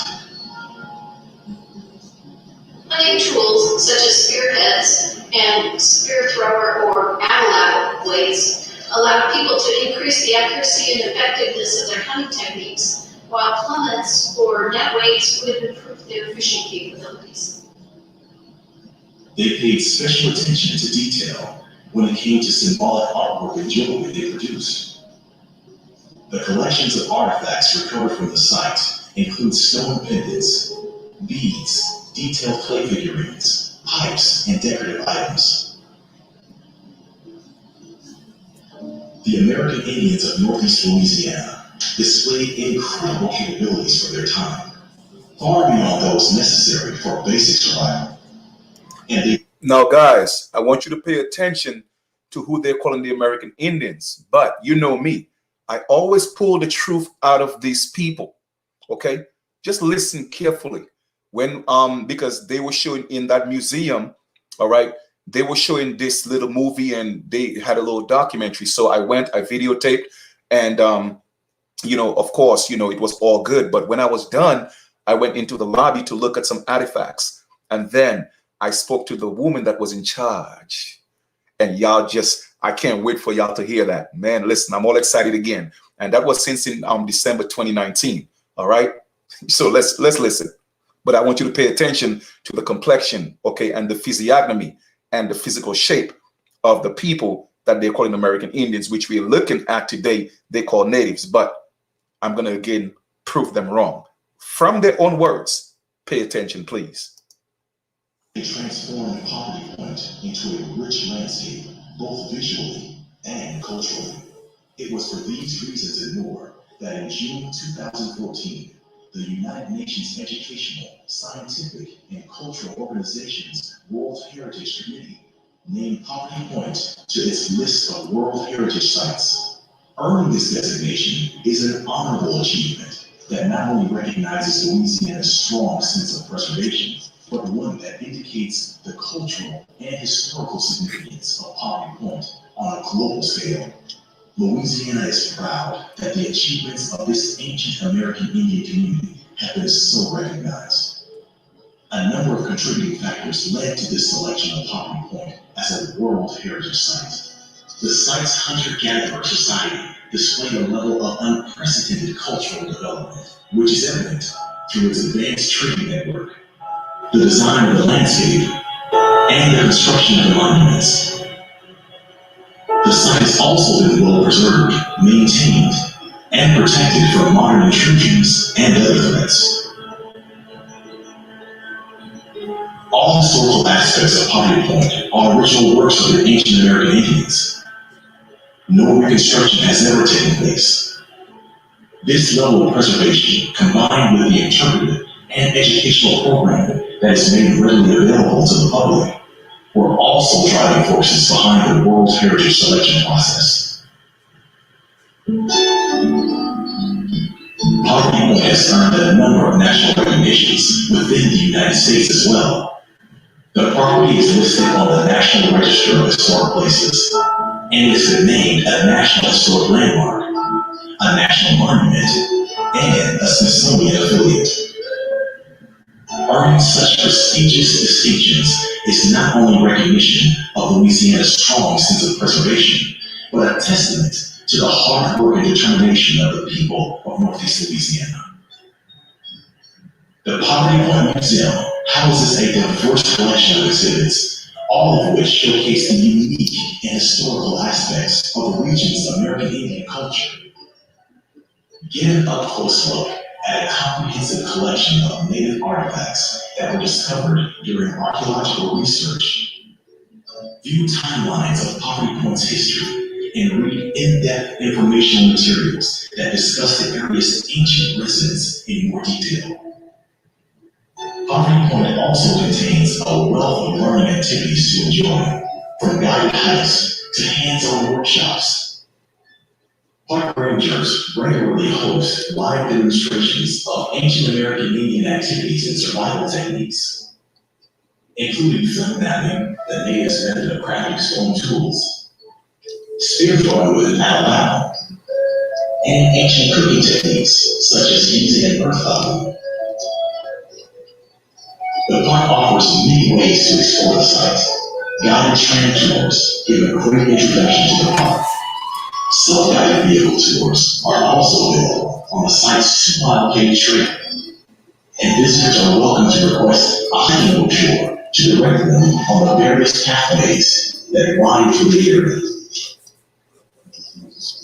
Thousands of years ago, this site was transformed by an amazing feat of human achievement. Through immense effort and dedication, the American Indians of Northeast Louisiana created a unique, monumental landscape, and we're proud to call Poverty Point a World Heritage Site. Now keep in mind, when you see our brothers and sisters in doing Mardi Gras, those are the Indians. Okay, those are the Indians. Those are descendants of the real Indians. All right, so don't get it twisted. All right. Even they themselves need to, I'm glad they are maintaining and doing the culture, but a lot of them still need to know that we did not come here. We've been here. We didn't become Indians because of these pale natives. They became Indians because of us. The story was reversed. All right, so let's just keep that in perspective. But let's listen some more, please. We're almost done with this. Welcome to the monumental earthworks of Poverty Point.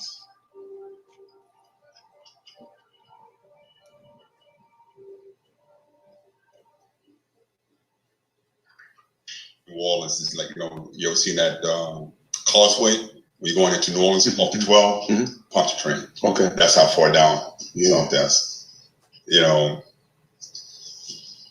Marshall. I think that's down south, isn't it? I think Marshall is. Yeah. There's more over here. You also have all your poverty point objects in the back of pottery, clay figures, idolatrals for pets, and also it shows where. Now, guys, pay attention to this. All right, the gentleman you heard talking is a gentleman. I went, to, we will, putting an organization together.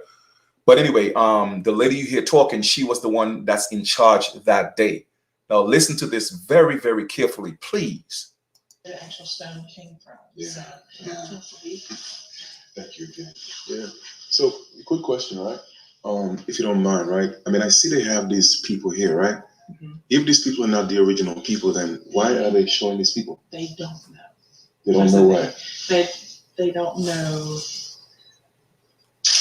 exactly who. I think this is what they're going by. Mm-hmm. You hear that, guys? Now you see, listen to my approach, right? I didn't just go ahead and challenge her and say, hey, well, do you know so-called Black people is the original people? Because I didn't want to put her on a spot. You see, I'm always vibing in the spirit. So I asked my ancestors to guide me and give me something. So what came to me was, don't do the usual approach. Just go ahead and say like as if she already knew. So I just went into straight saying, hey, so if these people are not the original people, opposed to saying, well, do you know that they are not? I assumed that she know. And right there and then, family, it just flowed. She fell right into where I wanted her to go.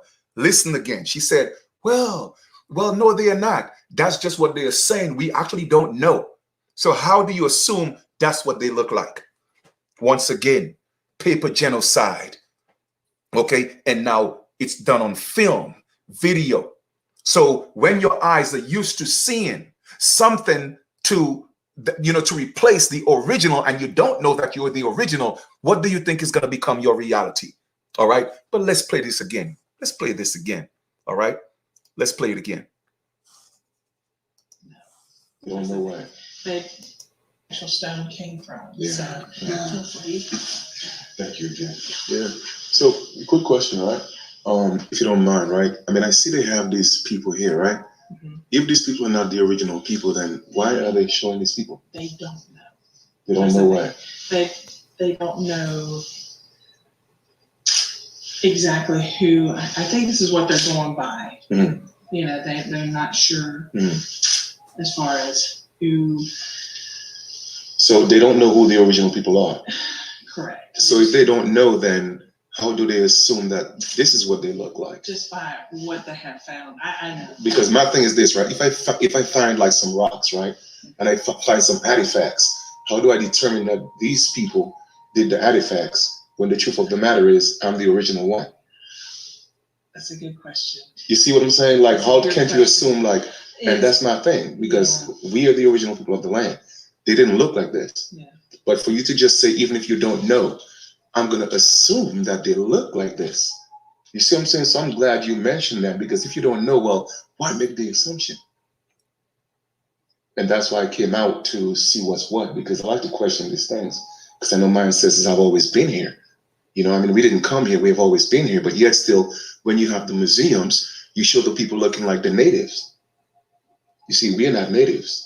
There's a difference. We are American Indians. They are natives, because all native means is to be born. American Indian means to be an aboriginal. So what you do, you've wiped out the face of the American Indians and say, well, you know what? We're going to assume the natives did that. But yes, so the natives will tell you, hey, we don't know who built the mounds. So why give them the credit?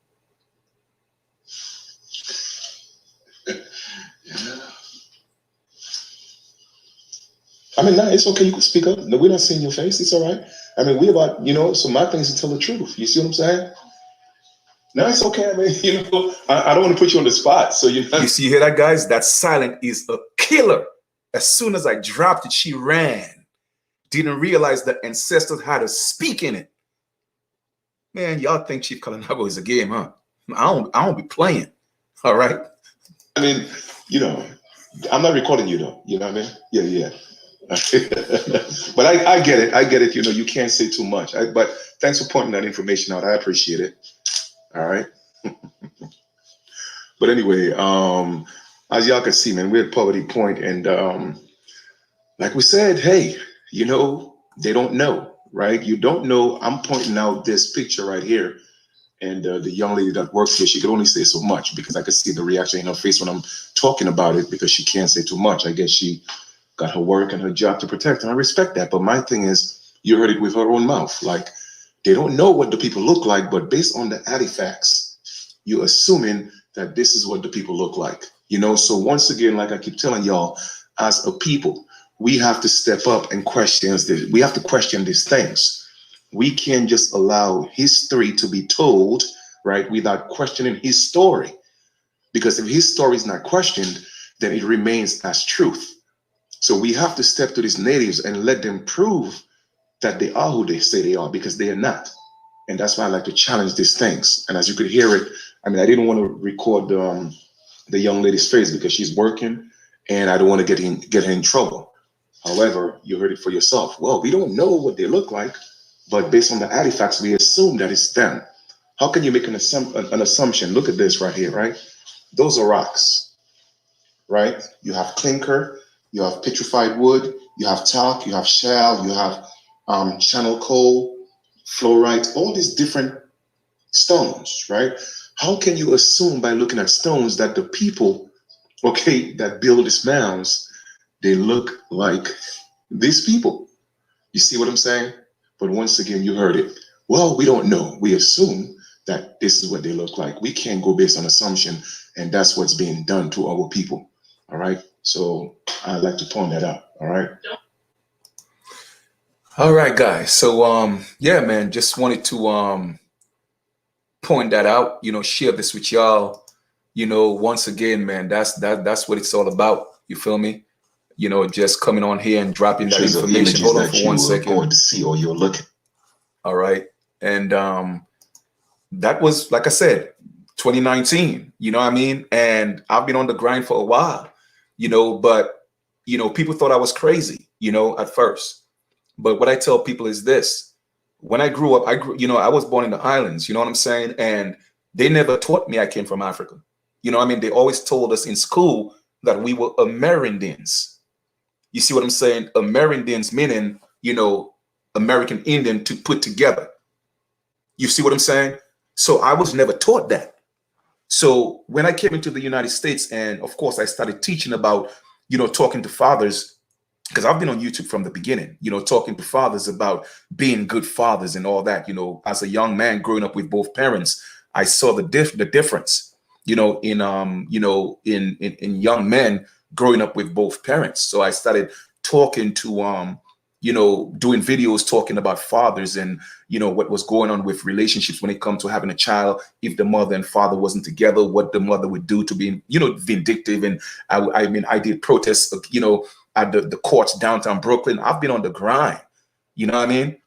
But then I went from that to started teaching about law. And you could go as far back into my videos and look at my history. I've been consistent with what I'm talking about when it comes to education. I was never on YouTube popping a bunch of BS. You see what I'm saying? So then I made the transition, started talking to all people about who we are. And everybody thought I was crazy. Everybody. You know what I mean? Even right now, you have a lot of haters calling me African and Haitian. I mean, not Haitian, Nigerian, but I don't worry. I don't let these things bother me because I know who I am. You see what I'm saying? I know my people were in the islands before slavery, and I have documents to prove that. You see what I'm saying? And I also have proof that my people traveled the Americas and how my people connect to the people in the Americas, in the United States. So I don't let these people stress me out. I also have proof that I'm a direct descendant of Egyptians on both my parents' side, because both further back into my family on the Egyptian side, my family had to marry each other to keep our bloodline pure. So I'm a direct descendant of Akhenaten. So when I'm speaking, I'm not just speaking because I'm making things up. That stuff is in my blood. So for me, I'm serving my purpose. You know what I mean? And for too long, we're just sitting around accepting what we're being told, who we are and what we are.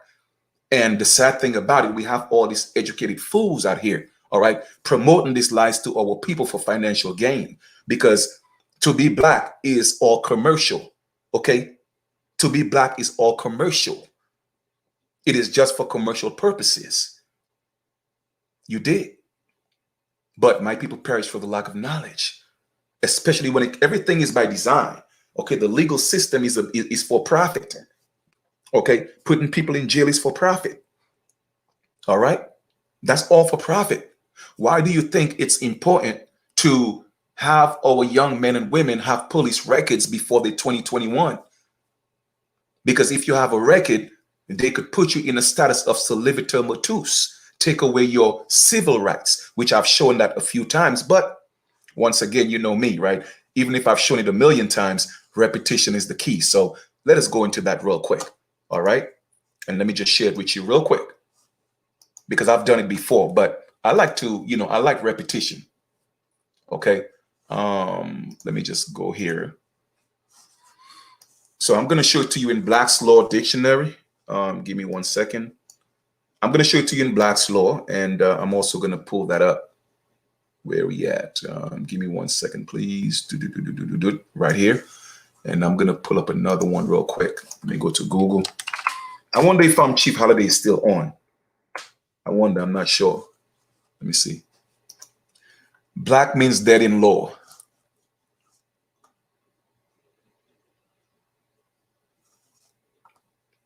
According to mvorganizing.org, socially and politically, black implies civiliter mortuus, which means dead in the eyes of law. Okay. So yeah, let me go ahead and share this. And then first I'm gonna show it to you in Black's Law Dictionary, which I've shown you guys before, but some people are probably just seeing my content for the very first time. So I like to kind of like go through a few things that I've shared in the past. Okay. So here we are, right? Black's Law Dictionary, right? I think that's the second edition. What is solicitor mortuus? It means civilly dead, dead in the view of the law, the condition of one who has lost his civil rights and capacities and is accounted dead in law. What a lot of you don't know, like I have taught in my lessons, is that the civil rights it didn't begin with us so-called black people. The civil rights started first, okay, with the pale people. That's what civil rights was about, because they had came here as indentured servants, which became slaves. All right. And they wanted to be civilians, okay, fit into a society that was created. And at that time, just so you know, the civil rights wasn't about us. We were the last ones to make civilized, so to speak. And we took up the cause of what they call the civil rights, but it did not start with us. So the pale people were the ones dead in law. But of course, we took it up. All right. And it was coined. Okay. The civil rights was now coined and attached to so-called black people. Okay. But let me go ahead and share my screen real quick. Again. All right. Give me 1 second.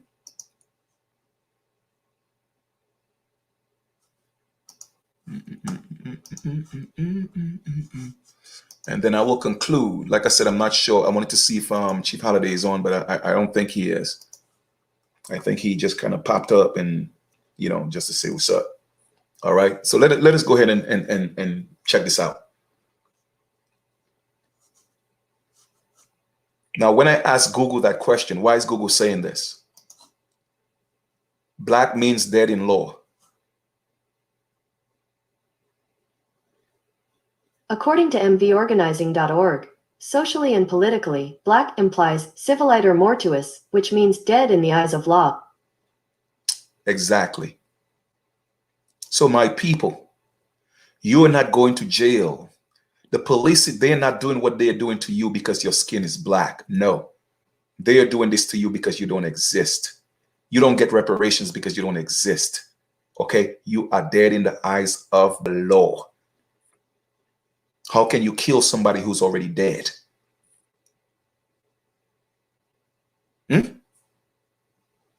But you have all these educated people. You tell me that they don't know what it means. but little old Chief Kalinago, who went to college for 1 semester and decided to quit because I realized it was a bunch of BS. No college degree, but he has all this knowledge that's factual and truthful, but yet still all these good scholars. You trying to tell me they don't know this? Something ain't right. Something ain't right, man. Something ain't right. But, you know, just wanted to kind of share that with y'all, all right? Let me see if there's one more thing I could find. Let me see. Okay, give me 1 second.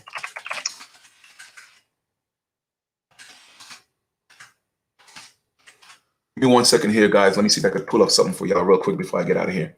Okay. Now, guys, if you found some value in this video today, go ahead and type some 8s in the chat. Please, once again, man, you know, I promise you, our children, they would learn this stuff, okay? Because, you know, when you're teaching them the truth, I promise you, man, they will put those video games down, okay? They will put it down because they are thirsty for the truth, man. They are thirsty for the truth, all right? They are thirsty for the truth. Okay, let me see if I could pull that up. I tested that location. Negro was a common abolitionist and colonialist society writing was common in. Okay, Afro. Okay, and let me see if I could find that. Use black. Let me see the Teachers Association. Give me 1 second here. I'm going to test it. The preferred. All right, American reference of 1969. I referred. Let me pull that up for you guys because I like to connect the dots, right? Like to connect the dots. Let me just go ahead and do one more thing before we get out of here. Connecting the dots is imperative, right? We have to make sure that we are not just putting out false information out there. That's why I'm very, very particular. And, you know, when I do my research, I like to go in depth. Okay, I don't mind sitting around and reading a book that has 1,000 pages. I really don't. Okay. Okay. Let me see. That's his name.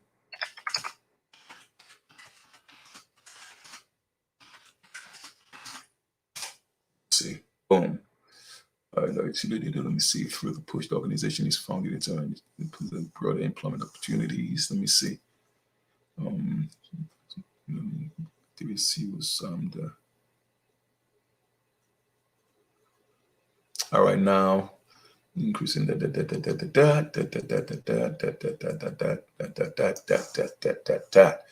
Okay, boom. Because I don't want y'all to think I'm making these things up, man.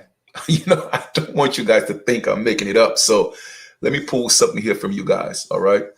All right. So after the representative, American political activist. All right. He was Give me 1 second. All right. Let me see if I could find that word here real quick for y'all. All right. Okay, cool. All right, let me see that he is, okay, good. All right, so I got it. So what I'm gonna do, I'm gonna show you guys 2 things before I get out of here. I'm gonna show you the etymology of African-American, and we're gonna break that down, okay? Before we get out of here. Knowledge is power, but what's more powerful than knowledge is the implementation and the application of the knowledge, all right? Keep that in mind. So we have to apply this. So, etymology, and if you don't know what etymology is, etymology of a word is the foundation, the origin of the word, okay, that, you know, at a certain time, all right, in its development of the word, the energy it was meant to carry, okay? So, African-American, an adjective, right? There are isolated instances from the late 18th and early 19th centuries, but the modern use is a reinvention. First attested in 1969 in reference to African-American Teachers Association. Now, I want anybody in the chat right now that's viewing this presentation or this lesson, whatever you want to call it, can you tell me who was part of the African-American Teachers Association? Can anybody? I'm going to give you guys 60 seconds to post that either on YouTube or Facebook. 60 seconds. Let me see who is on their game, because I've taught this before. So let me see who's paying attention. Let me drink some water in the meantime. I'm a little parched. Come on, family. You got to know your stuff now. I've been talking about this for a while. One of the main people that was part of the Teachers Association, African American Teachers Association.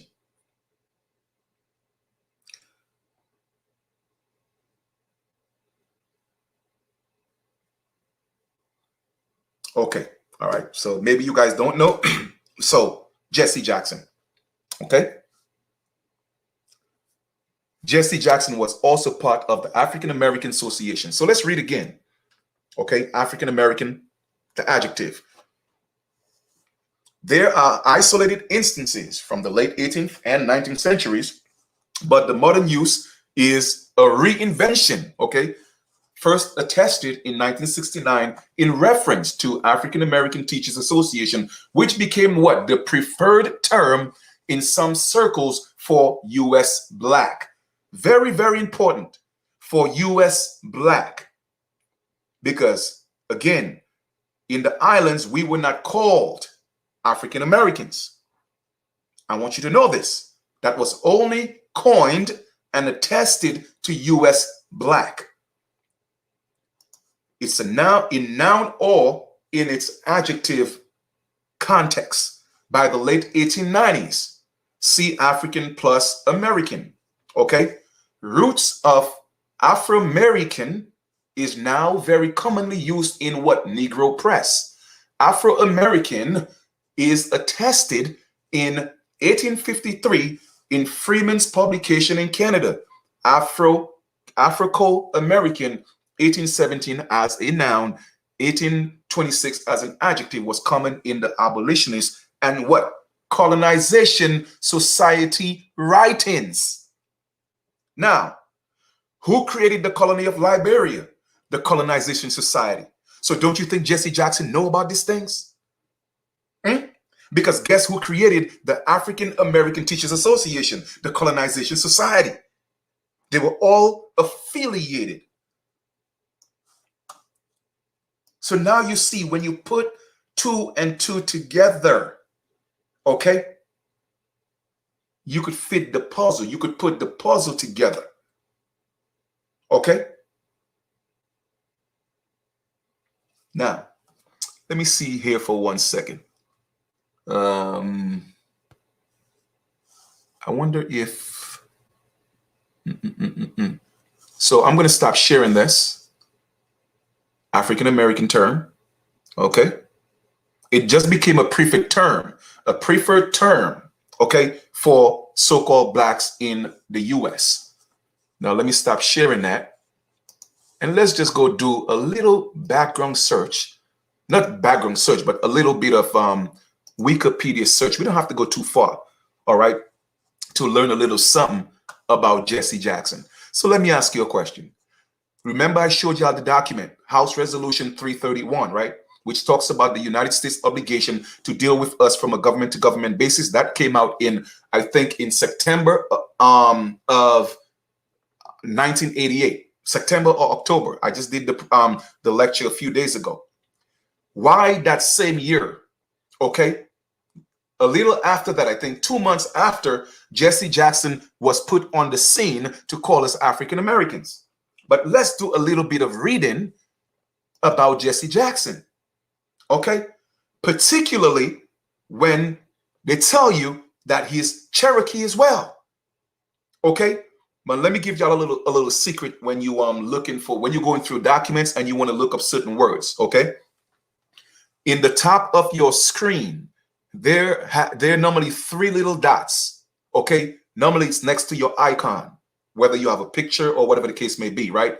Your profile picture on Chrome or whatever, right? They have 3 little dots on the top right. If you tap on the dot, a drop-down menu will come up with new tab, cognito windows, your history, downloads, bookmark. You will see something that says find. When you're reading any document and you want to look for certain words, That's how I'm able to speed read. When I'm reading through certain documents, I look for certain keywords to find what I'm looking for. All you do is tap on find and you type in the word that you want. So I'm going to type in Cherokee, okay? And then Cherokee is going to come up, okay? Here we are. Cherokee came up 2 times. All right, Cherokee. So boom, let's read. Here we are. Early life and education of Mr. Jesse Jackson.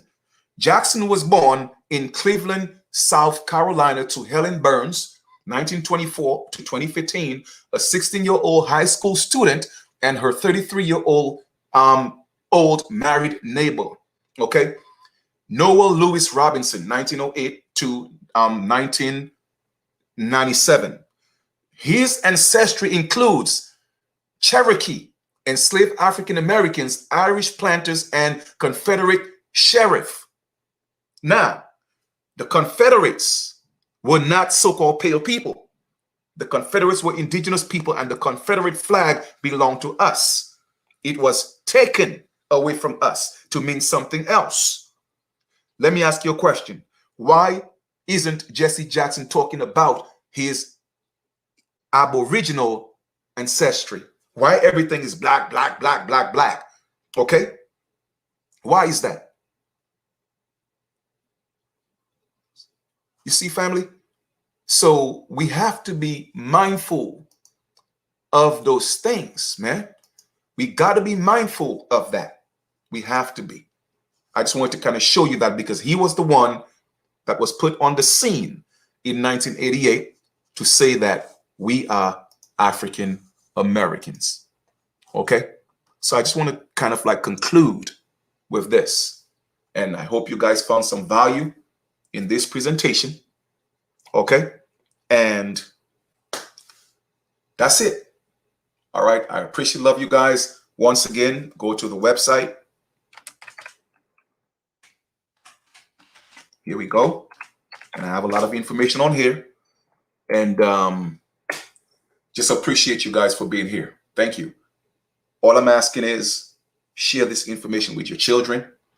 Let us stop allowing our children to walk around here, going to these schools, okay, being lied to, telling them the history started in the United States, okay, from slaves that came here in the bottom of ships.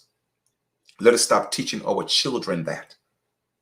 Everybody know for the most part who we are. That's why, as the underdog, okay, they will never push for us to be on top. But in every movie, in every facet of life, everybody's always rooting for the underdog. Why are we the only ones that's always being beaten? Okay, from every aspect of life on this land, you have to ask yourself why. Is it because we came here from Africa on slave ships? No. Because guess what? Even real Africans come here and live the American dream. Look at all of them that come here. They get to live the American dream. They get to come here and identify as white. You feel me? They get to come here and identify as white. Because white has nothing to do with the color of your skin. And every individual, everyone, get to come and live the American dream. But we get to live a nightmare.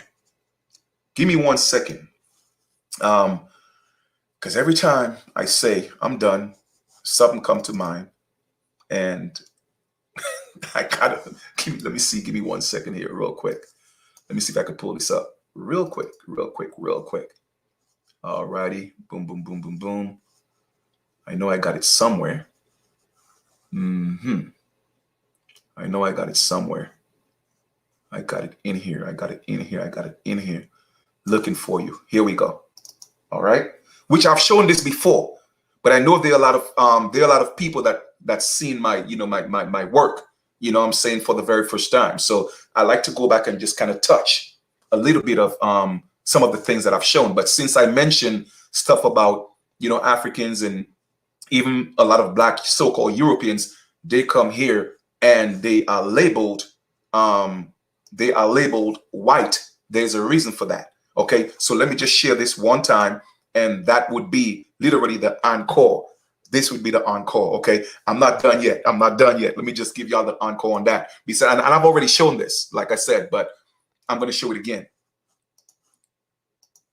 And one of these days, I'm going to do a video and break down the Moors. Okay, no disrespect to the Moors. I love our Moorish brothers and sisters, cousins, whatever we want to call them. All right. But let's not get it twisted. Moors are not American aboriginals, okay? America was never Moroccan. The American flag only flew in the Americas because of colonization, okay? So let us stop telling our people the lies from all perspectives, all right? That's what I want people to do, okay? Let's come to the table a fresh start, okay? And allow us to be who we are and stop everybody trying to take away our identity and say we are this and we are that. All right. To me, that's just so disheartening. Okay. So give me a second here. Let me just slide this to right here. And here we are. Okay. So free white person. Who is a free white person? Now, if there was a term, okay, called free white person, or a phrase free white person, then there had to be a phrase called enslaved white person, all right, which I have showed you guys about the so-called white people that came here as slaves, but nobody's talking about white history. You feel me? But of course, so a free white person, let's pay attention to this. A free white persons or free white persons referred to what? The Naturalization Act, okay? As amended by the Act July 14th, 1870. At that time, white had nothing to do with the color of skin, okay? It had nothing to do with the color of one's complexion. It was a status, and it still is today. However, it is being taught that it is because of one's complexion, when the truth is nobody's white and nobody's actually black. All right.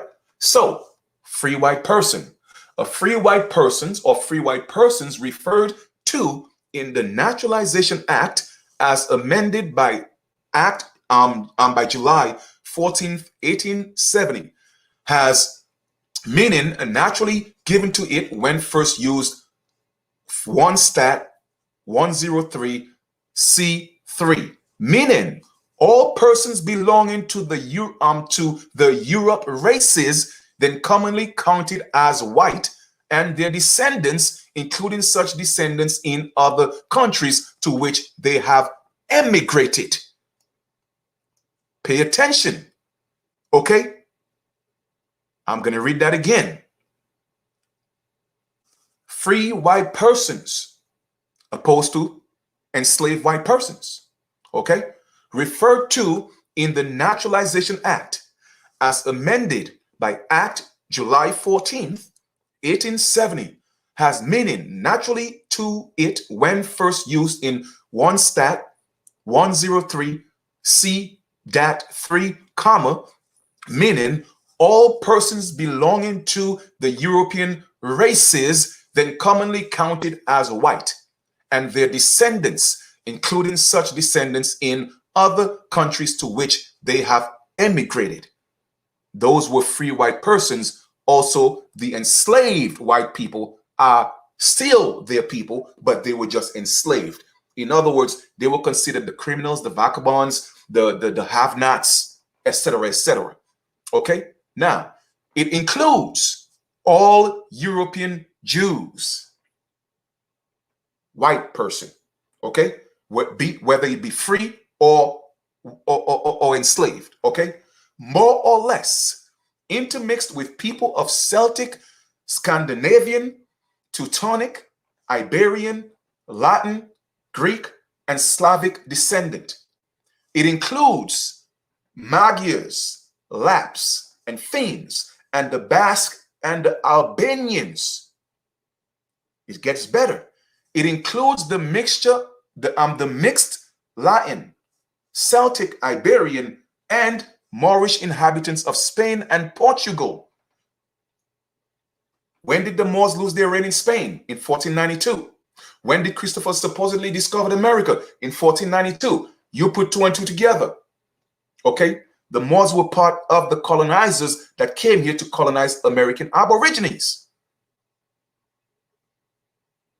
But they were considered free white people because why? They still had status and had to make deals with the nobles to come into the Americas to colonize and settle the Americas. Okay? And I love and respect the Moors that speak the truth. Y'all have a lot of respect from me. I promise you that. Okay? So Portugal and North African inhabitants of Sicily and the mixed Slav and Tatar inhabitants of South Russia. Now, this is who it doesn't include. It does not mean Caucasian race. So why are you calling Caucasians white? They are not white. Okay? They are Caucasians. And even with the Caucasian race, there are different ethnic groups in the Caucasian race. Okay? Then you have the Aryan race, or the Indo-European races, nor the mixed Indo-European Dravidians, Semitic and Mongolian people who inhabited Persia. Okay? They are not considered white, but yet still they are pale. Okay? A Syrian of the Asiatic birth and descent will not be entitled to become a naturalized citizen of the United States as being a free white person. Why do you think the so-called natives that are here right now, they always say the white man come took our land? Why? They are not talking about the white man from a perspective of skin. They are talking about a white people from the perspective of a status. That's how they got y'all tricked. Oh, well, the white man did this, the white man did that, but y'all got the same complexion. They're not talking about complexion. The same way to be an American Indian or considered to be native had to be from the Dawes Rose. It had nothing to do with blood.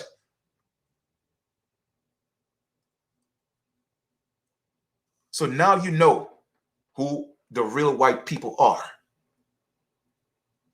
Whether it be free or enslaved. It has nothing to do with the color of one's skin.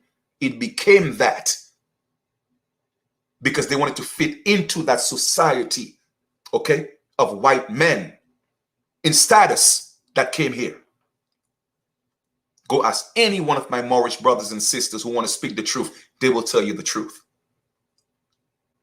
And the only reason why the Moorish flag flew here is because of colonization. They came and fought the American Aborigines. Every so-called black person in the world wasn't called Moors. That's a lie. It's the same thing of saying, oh, well, all so-called black people are Africans. We got to stop with that. And I could prove it again and show y'all the Moors Sundry Act, where they didn't even want to be called Negroes.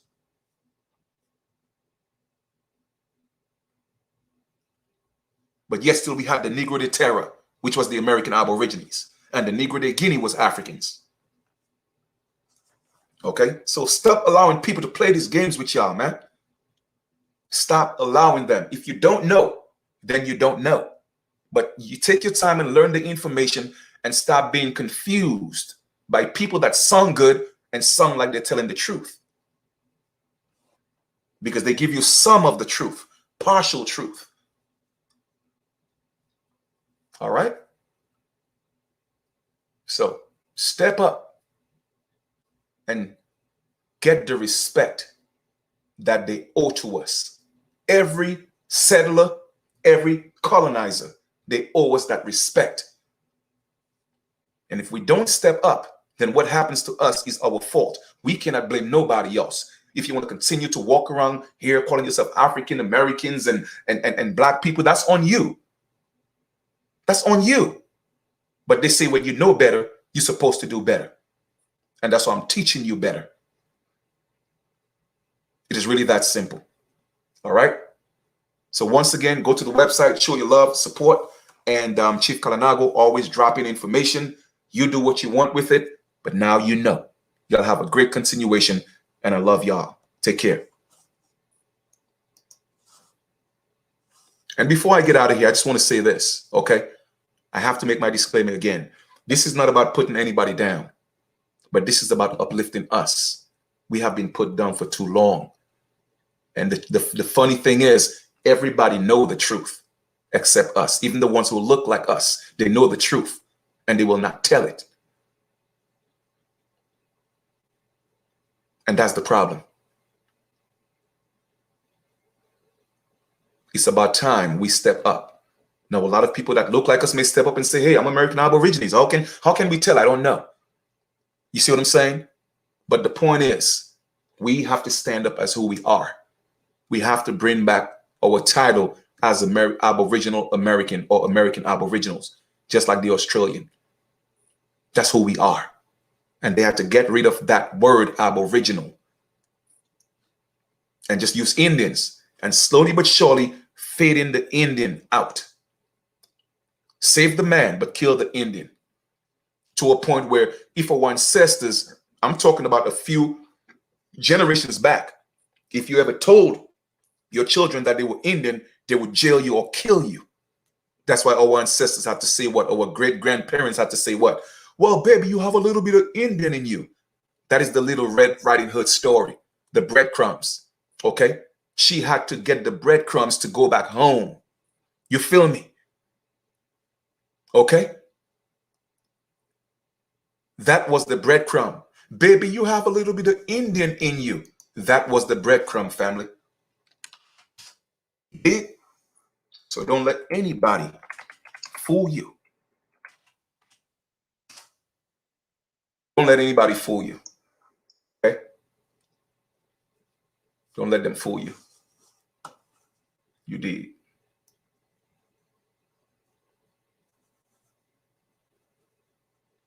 And let me just show y'all something, because like I said, I don't know, man. Every time I say I'm done, it's like, I gotta laugh at myself though, but I've been on for 2 hours and 27 minutes. All right, real quick.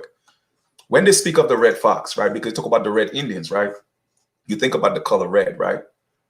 You see, the red fox is like the copper tone. That's why we would call the copper-colored races found here by the Europeans. Okay, now given to the Native Americans. Okay, and the red fox has a different tone of copper, brown, stuff like that. Okay, that's the red fox. So when you hear it start calling us red Indians, don't think of it as the pale complexion or or what I call a red color. No. Okay, so just want to kind of like show that real quick. All right, we'll talk later.